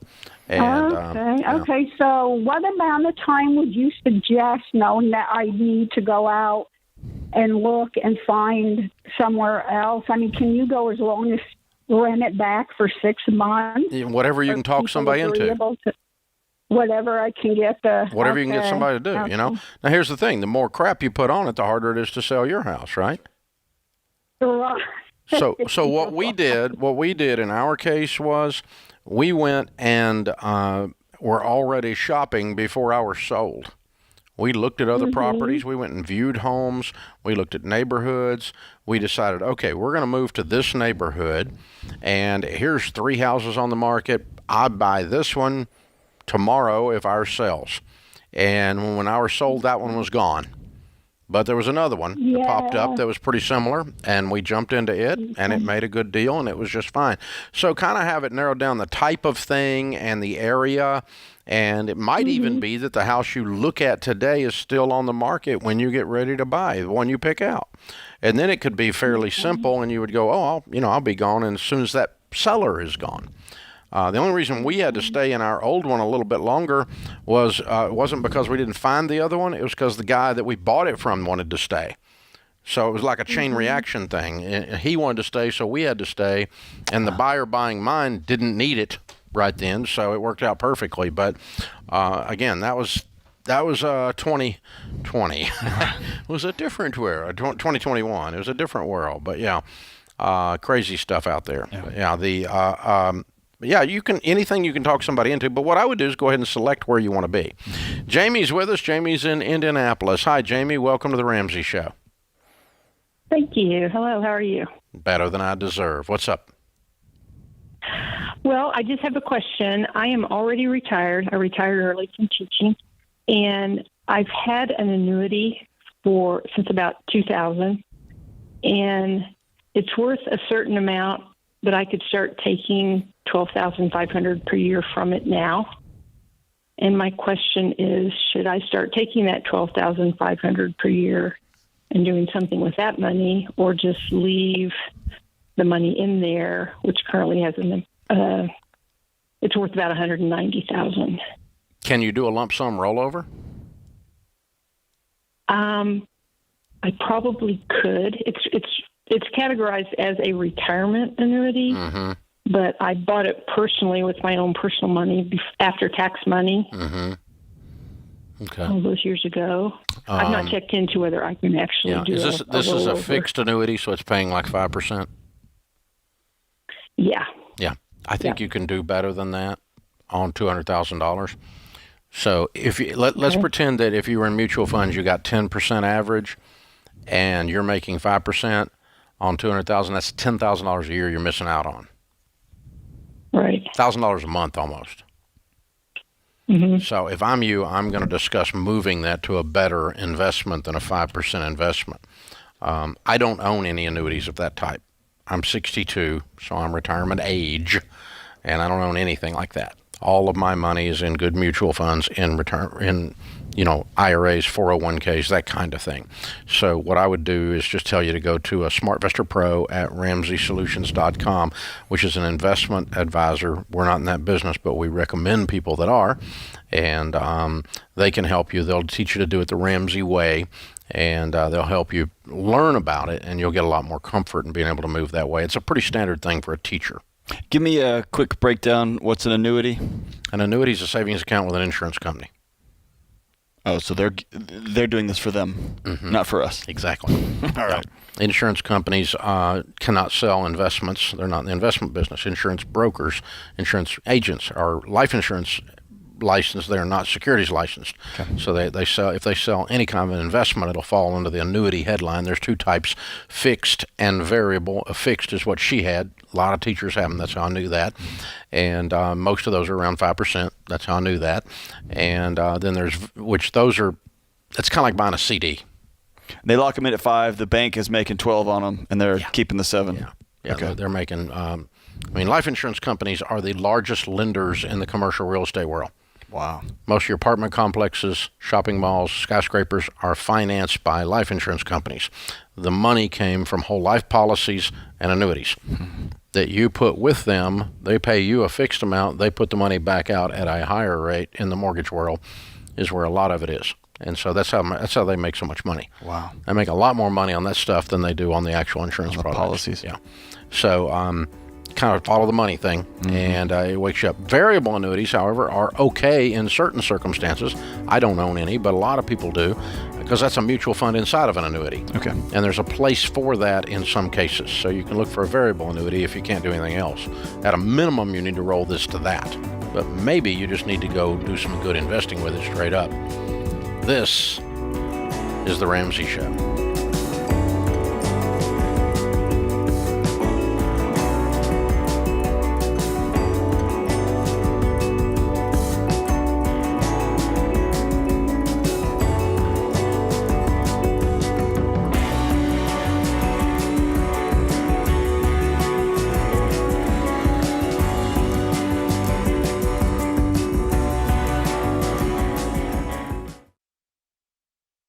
I say it all the time. If you're a business owner and you don't know your numbers, you don't know your business. And when markets are shifting, it's even more important. You've got to know where you stand so you make your next move the right move. And you don't have to be in the dark here.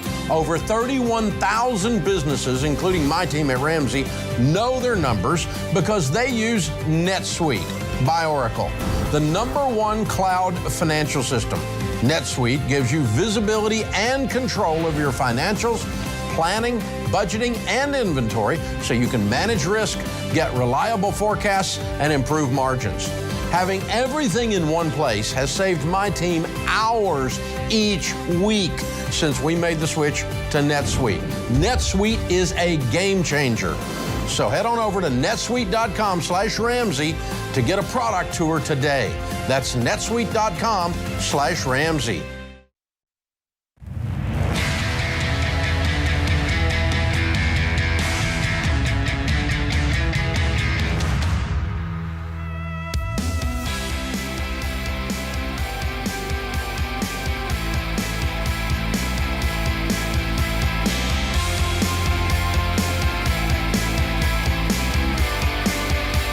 Dr. John Deloney, Ramsey Personalities, my co-host this hour. One of my favorite people on the planet has just walked in. We're so honored to have him in Nashville today. A new book is out. Sean of the South, officially known as Sean Dietrich. If you're not reading Sean Dietrich, I don't know how you know possibly how to exist in the South. One of the things I discovered going to your event last night, Sean, was that we can actually use your material for training the people that have moved to Tennessee or Alabama from California. Wow. We can train them how things work. Wow, that's I guess that could be used. I'm not sure how y'all do things with Tennessee because I'm still kind of falling out with your football team. Well, once every 15 years, you whiner. Give us one. Give us one. I believe we've just eliminated our Alabama's margin for error is all we've done. The statistical, oh gosh. All right, let's get to it. There's a new book, thank goodness, another book by Sean with the Sean magic on it. You Are My Sunshine, written about a very personal point in your life where your wife Jamie said it's time for you to do something big. And when Jamie says do something, Sean does it. Amen. Smart man, happy wife, happy life. And so you guys decide you're going to go on a little adventure. Tell us about it. My wife had a cancer scare when we first got married, and it was traumatic for us because this waiting period you have, you don't know what comes next, and it's almost worse than the disease itself. And I've heard that from many people. So she made me make a promise during this period of our life that I would do something big with her, which was to ride a 350-mile trail through 4 states. And in the heat of the moment, I said I'd do it. And many years later, the pandemic happened, and I'd forgotten all about this. And she cashed in on her promise. Uh-oh. And I really had no choice in the matter. So the Allegheny Trailhead. So is this the Appalachian Trail? Well, it does ride through the Appalachians, but it does cross the Appalachian Trail at one spot. But no, it's not the Appalachian Trail. And so you did you did bikes, right? It's a limestone trail, and we rode from Pittsburgh all the way to Georgetown, Virginia. And my groin is still recovering. I was going to say, you're still walking with a limp a little bit. Yes. I'm shorter after it's all said and done. My Preparation H stock has done really well, and now I know why. See, this man knows. How long did this take? This took us longer to complete than it takes most people to complete veterinary school. I think it took us about 3 weeks. Oh my God. Some people complete the trail in about a day or 2. Whoa. Yeah. That's pretty beastly. Yeah. Okay. So this 3 weeks had to be, you're a collector of stories. I read your column every morning. Gosh. And sometimes I'm laughing, sometimes I'm crying. But I cried in an Applebee's commercial, so I'm an easy get. So, but hey, I'm not. You got me this morning. You got me this morning, Sean. And I'm not a crier like Dave is, and man, you got me. You got me. I am a crier. I try. Well, the dog stuff gets me because I'm a dog guy. Yeah, me too. And so, man, it just and this new one you got that was abused, is blind because of her abuse, is crazy. Right. Yeah, she's a real gift. She's a real gift to us. So anyway, the adventures on the trail, what happened?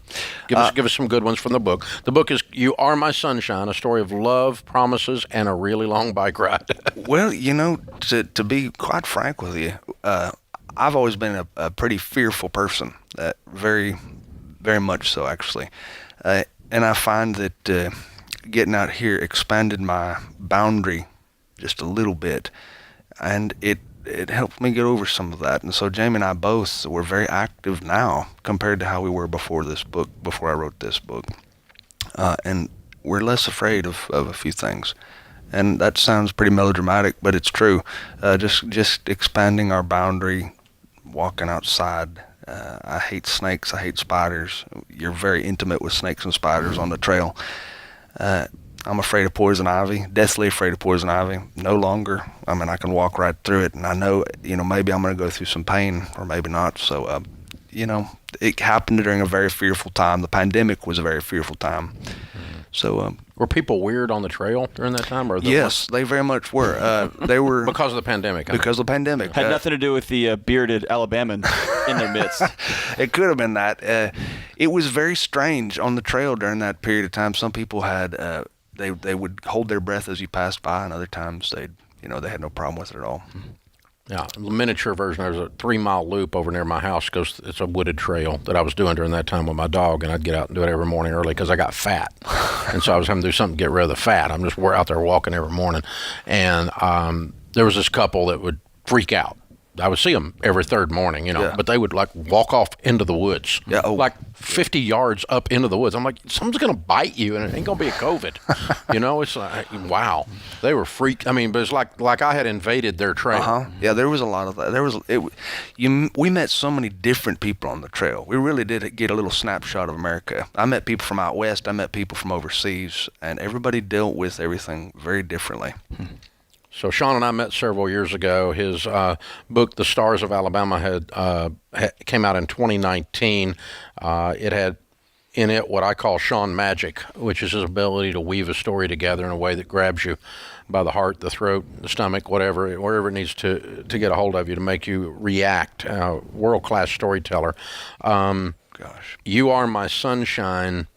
I already picked up. I just random opened it a while ago and started reading, got down into the story of pastor that fixed your bike when it broke. Oh yeah. You know, I just got sucked into it. It's just like it's. I can't. I'm gonna have to finish it. I'll have to start it tonight. I'll probably finish it by morning the way I go.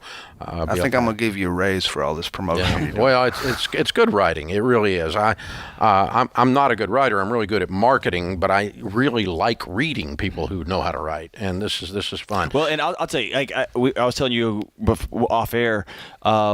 I consider myself like the thing I'm obsessed about is a good storyteller. And I was raised in a house with Garrison Keillor and raised in a house with Louis Grizzard and raised in a house with my parents really taught us to curate good storytelling. And my mom's an English professor. So I am attuned to great writing. And I don't know how you have the output you do. I don't know how you continually get me to stop in my crazy busy life and exhale a little bit. And so it becomes this existential gift you give us every morning just to breathe. I mean, yeah. I can't wait to get into this, man. Can I come back here every week? Yeah, I mean, anytime you need. You've done more for my mental health right now than here's the thing. We traffic in so much fluff, and then it's so refreshing to see an actual ray of sunshine sit down next to us and provide a gift to all of us, man. You're great at what you do. Thank you. Thank you so much. Thank you. I don't know what I'm doing. The current book is You Are My Sunshine by Sean Dietrich, Sean of the South, the story of he and Jamie, his wife, taking the Allegheny Trailhead in Pittsburgh and making it all the way several hundred miles, and all the stories along the way. You will not want to miss that. You will not want to miss the Stars of Alabama, and you can register and sign up for the email delivery, I guess is what I did. Where is that? Where do you get that? You might just have to Google my name. Okay. It's like you got a website or something. Yeah. You can find my. I should know this. I'm sorry. I should too. You know. But anyway, and Sean, it's spelled the C-N. That's right. S-C-A-N. Yeah. Very good stuff. So, what was your favorite stop on the trail? My favorite stop would have been the end. It was long and arduous, and you can look at me, and I'm kind of built like Herman Munster. I don't need to be competing in athletics, so it was nice to be done. What's one big takeaway you had? One big takeaway would be that you can do a lot more than you think you can if you force yourself to try. Yeah, and I love what you said. You got out there and it stretched you, and you didn't return to the same shape. No, we hike, Jamie and I, about 3 times a week now. Before this, we would have never gone out and done anything like that. Yeah, wow.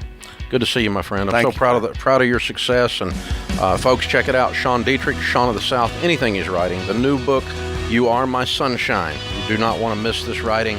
It will. I'm getting on a plane in the morning, flying to California. It's going to make that plane fly faster. That's the way that works. Well, good to see you, my friend. Thank you. Check it out. This is The Ramsey Show.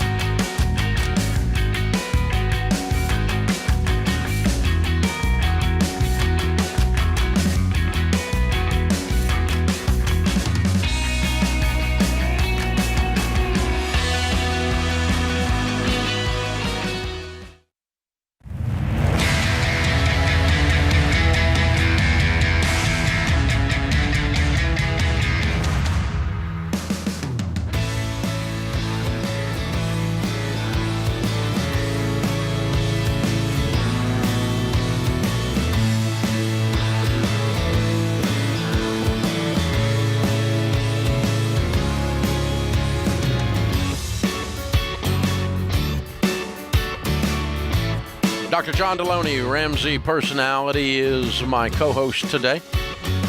Open phones at 888-825-5225. In the lobby of Ramsey Solutions on the debt-free stage, Braden and Tristan are with us. Hey, guys, how are you? Fantastic. Great. Good to have you guys. Where do y'all live? Tremont, Utah.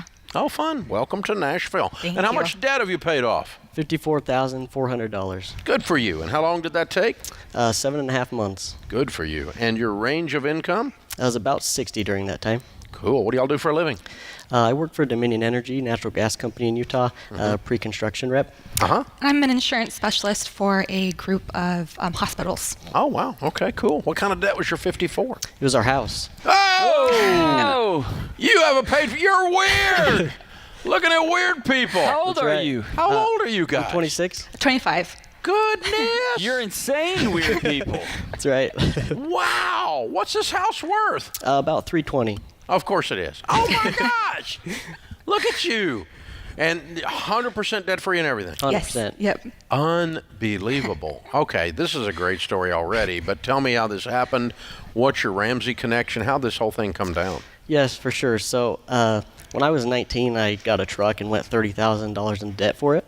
And I started a new position at a grocery store. One of my best friends, Jace, mentioned your name to me because I was talking about the new truck. And he said that you can help us get out of debt.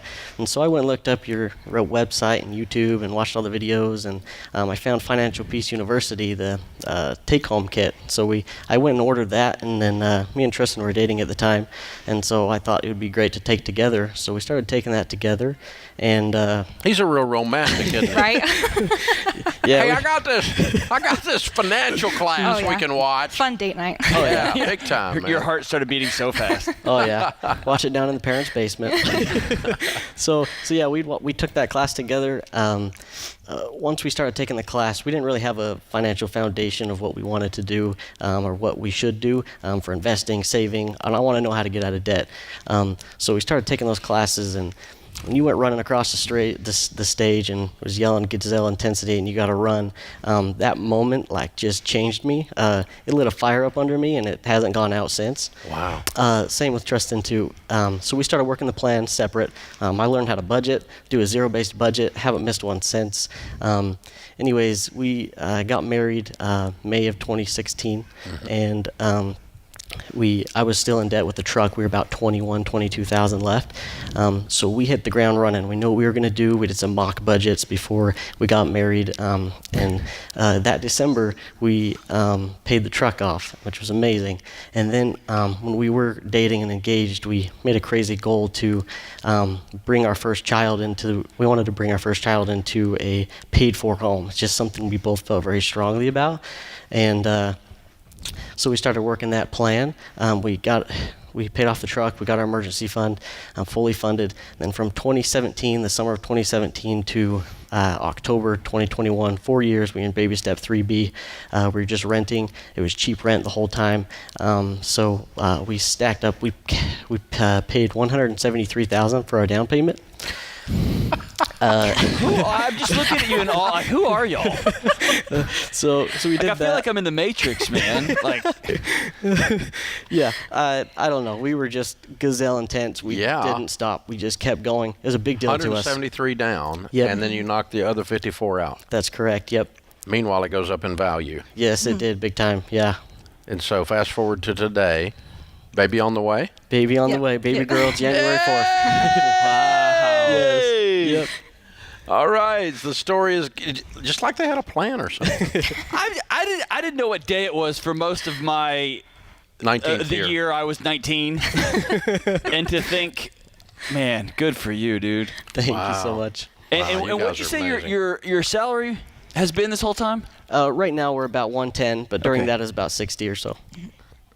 Wow. You gotta make $1 million a year to pay off your house, man. Yeah, seriously, right? That's what they tell us. How many people told you that everything you were doing wouldn't work? Oh, a lot. So many. Yes. So many people. Most people. Yeah. When we told. How do you keep going with everybody telling you it's not going to work? This is our why right here. Yep. Our little girl. Yep. We didn't even know she was coming, but she was our plan the whole time. So. Bro, she's never gonna know what you went through. No, she's not. She's gonna know two parents who just smile a lot. That's right. And crack up when the roof leaks. That's right. Yeah. Unbelievable, man. Wow. Man, that's just well done, you guys. Very, very well done. You're a powerful couple. Thank you so much. Very powerful. You are well on your way. You're going to be so wealthy and so generous. And you have truly changed your family tree because you're working at a grocery store at 19 years old, and a guy says, "You paid what for a truck? You need to meet this Ramsey stuff." Yep, that's right. And here we go. We end up with Financial Peace University as our date night. Mm-hmm. Wow. Hey, man, it keeps kids from making out. That's for sure. Hey, y'all don't come from money? No. Is this new for both of you? Yeah. Or this level of discussion and intentionality? For sure, yeah. Yes, yeah. I'm just watching you two. It looks like this is new. It's like y'all have created something out of. I mean, y'all took machetes and headed off into the jungle and cut your own new path. That's right. Made it happen. Yeah. But family proud of you? They cheering you on? Oh, yeah. Yes, for sure. Yeah, they got to be standing back going, wow. Yeah, they've been awesome. Yeah, that's good. Good for you. All right, so you're exactly how old again? I'm 26. And 25. Baby January 4th. Yep. $350,000 paid for house, 100% debt free, making 110, so millionaires by probably 31. If the income doesn't change dramatically up, and it's likely to, is the trend in these situations. So it might be 30, but and depending on how fast the house goes up too, that'll affect it. But that's probably 30, 31, somewhere right in there. Right. Wow. Look at them; they're both nodding. They're like, "Yeah, Dave, it's in our spreadsheet." We know. We kind of already run these numbers, Dave. We have a spreadsheet at home, Dave. Know. We do this. Yeah. We know. Yeah, this is pretty stinking cool. All right, what do you tell people the key to being here where you are? Absolutely budgeting. You have to budget, but being on the same page with your spouse, you can't do it if you're not on the same page. You don't have the same goals. How many times did you argue about money? Yeah. We really haven't Never. had a money fight. We really haven't. We've always been on the same page, same goal. It's made it so much easier, and it's made our marriage just so much. And nothing's going to get in the way of the goal. Exactly. I want to go on a trip. It's, well, we got to have a goal. That's right. Exactly. Yep. That's right. And we can go on a trip anywhere we want to go, by God, now. Yes, we can. So what's the first big thing you're going to do with money now? We already went to Hawaii to celebrate. Let's celebrate. Yep. Yeah. Now we're just saving for our baby. So. Yep. I haven't been to Hawaii yet, man. Oh my gosh. Golly. Hey, love listen, the number of times 18 and 19 and 20-year-olds have asked me, like, what do I need to be doing right now? And over the last few years, my answer has shifted to work like mad, because you're going to open your eyes and be 25, 26, 27, and that 25, 26, 27-year-old you is going to be really glad you didn't go to the bar and you took another shift and you didn't buy something stupid and you put some money in savings. And y'all are a walking testimony to that. Truth. Right. That's a God's truth. Unbelievable, you two. Thank you so much. Golly, you're inspiring me, man. An old man, you're inspiring me. I'm grateful for you. Well, you guys are why we come down here and do this. We're so proud of you. Thank you. You're Thank you all heroes. so much. You're absolute heroes. We got the Live and Give bundle for you, which is the Total Money Makeover book for you to give away and inspire someone. Your lives are doing that, but this will help you as well. The Baby Steps Millionaires book, because you are on your way. That's your next chapter for sure. Financial Peace University 1-year membership. Again, you've been through it, so you'll be giving that away, I would imagine. But whatever you want to do, it's the Live and Give bundle. Enjoy it. Very, very well done. Braden and Tristan from Utah. Wow!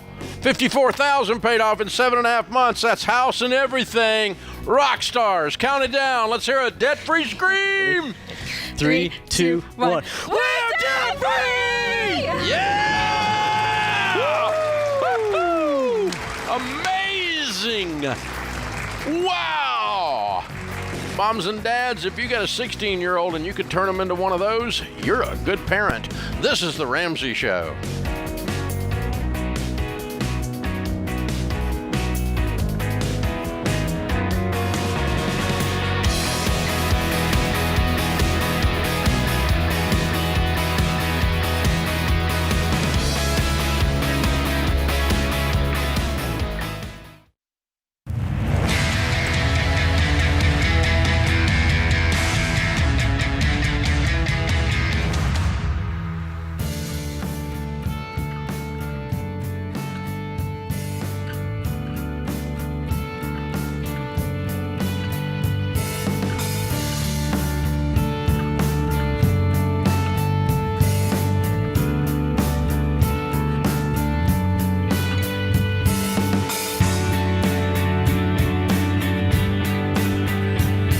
Our scripture of the day, Luke 12, 6 and 7.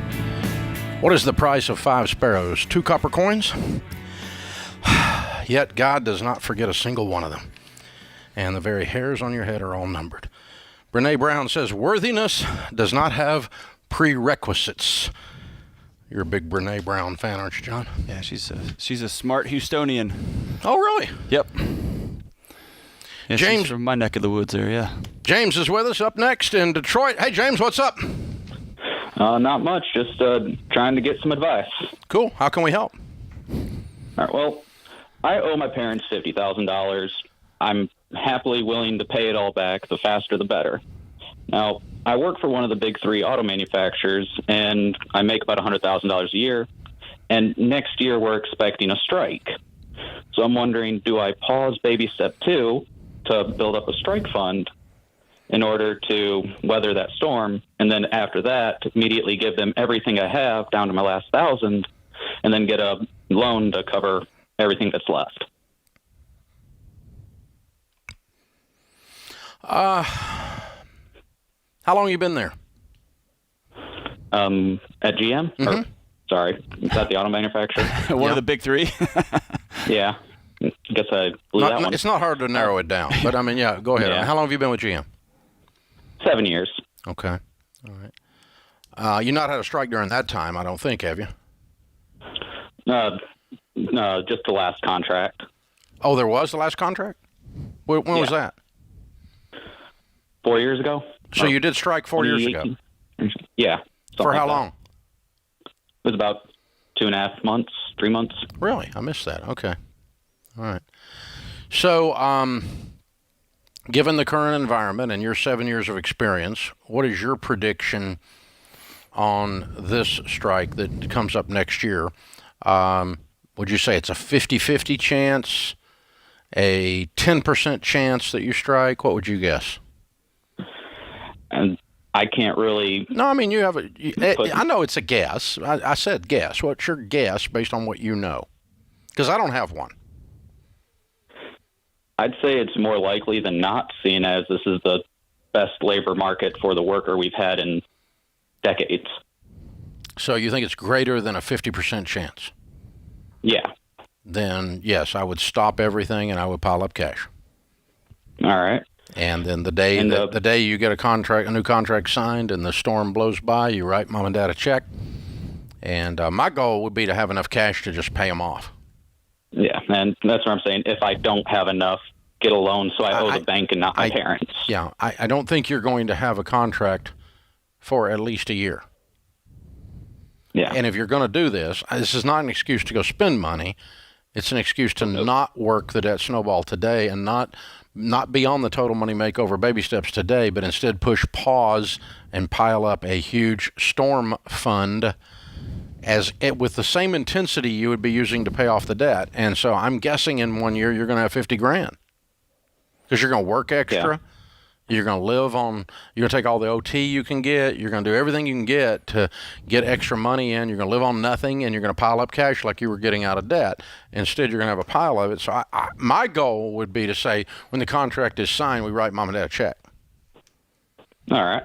Let's make that the goal if you're going to pause. And if you got a greater than 50% chance of something happening, and that's not based on drama, that's based on, your experience of what's out there, what happened 4 years ago or 4.5 years ago.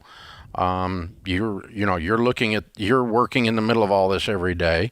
You've got more of a sense of it than I do. I really don't know what's going to happen with that. I don't have any clue. I don't even have a good hint. So I'm going to go with you on that. But I would just do that. But let's have the goal of clearing it. If you're gonna pull that, if you're gonna make that move. Yeah, that's my one caution, man. That's gonna be hard not to spend that money piled up in an account. Exactly. Be diligent. Steve is with us. Steve is in Pensacola. Hi, Steve. How are you?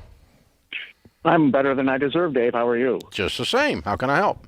Thanks, Dave and John, for taking my call. I'm 73 years old. My wife is 71 years old. We are completely debt-free. Household income of $70,000. That includes an adjunct teaching position as well as Social Security.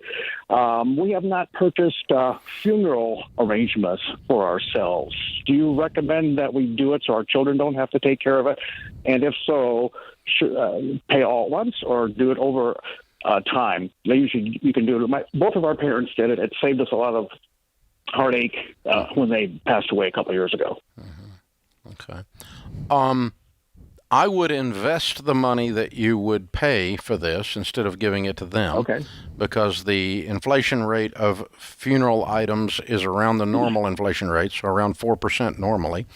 I don't know how much inflation in this current inflationary market has hit the funeral world, but I don't prepay anything, but I would set the money aside. And so go into the funeral home, completely pre-plan every detail, have a file at your house with every detail in it and a file at the funeral home with every detail in it so that they don't have to make any decisions, and have a savings account over at the bank that has that exact amount of money in it, and tell them where that is and tell them where the file is. And if something happens to you, they walk in, get the file out, and use the money. If you put the money in a mutual fund, that's fine. That's what I've done. But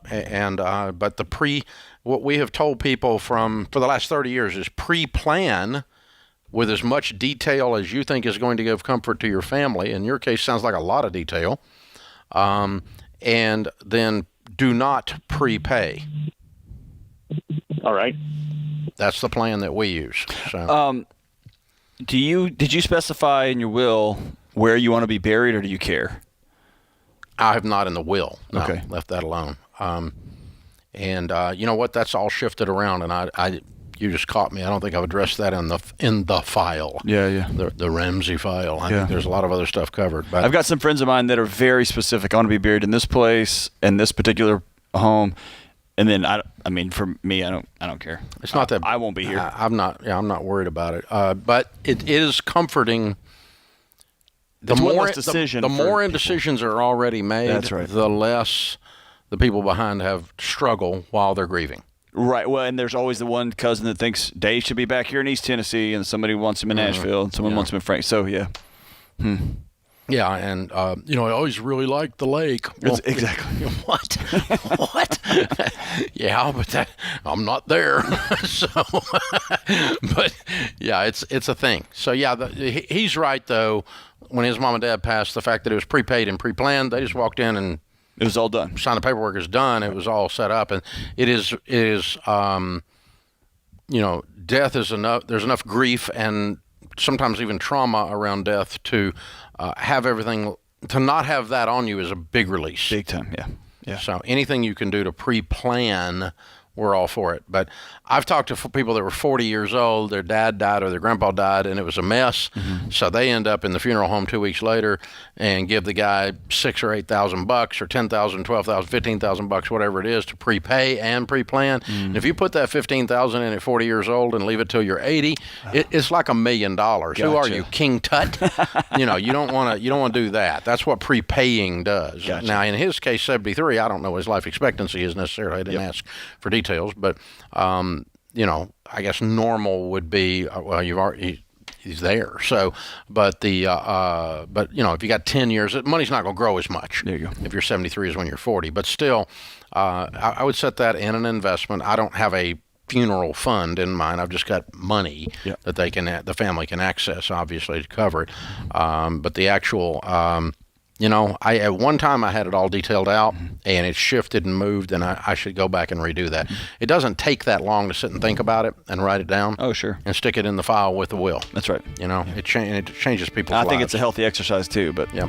Hey, be sure and check out all the deals at RamseySolutions.com at $10 right now, including King Coleman's Get Clear assessment.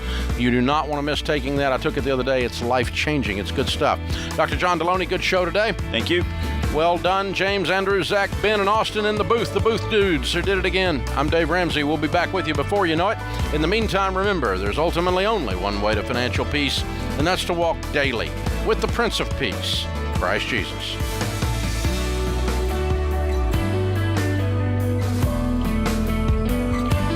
Hey, it's John Deloney, co-host of The Ramsey Show. Did you know over 18 million people listen to The Ramsey Show every week? A lot of those people listen on one of our 600-plus radio stations across the country. To find a station near you, go to RamseySolutions.com/show.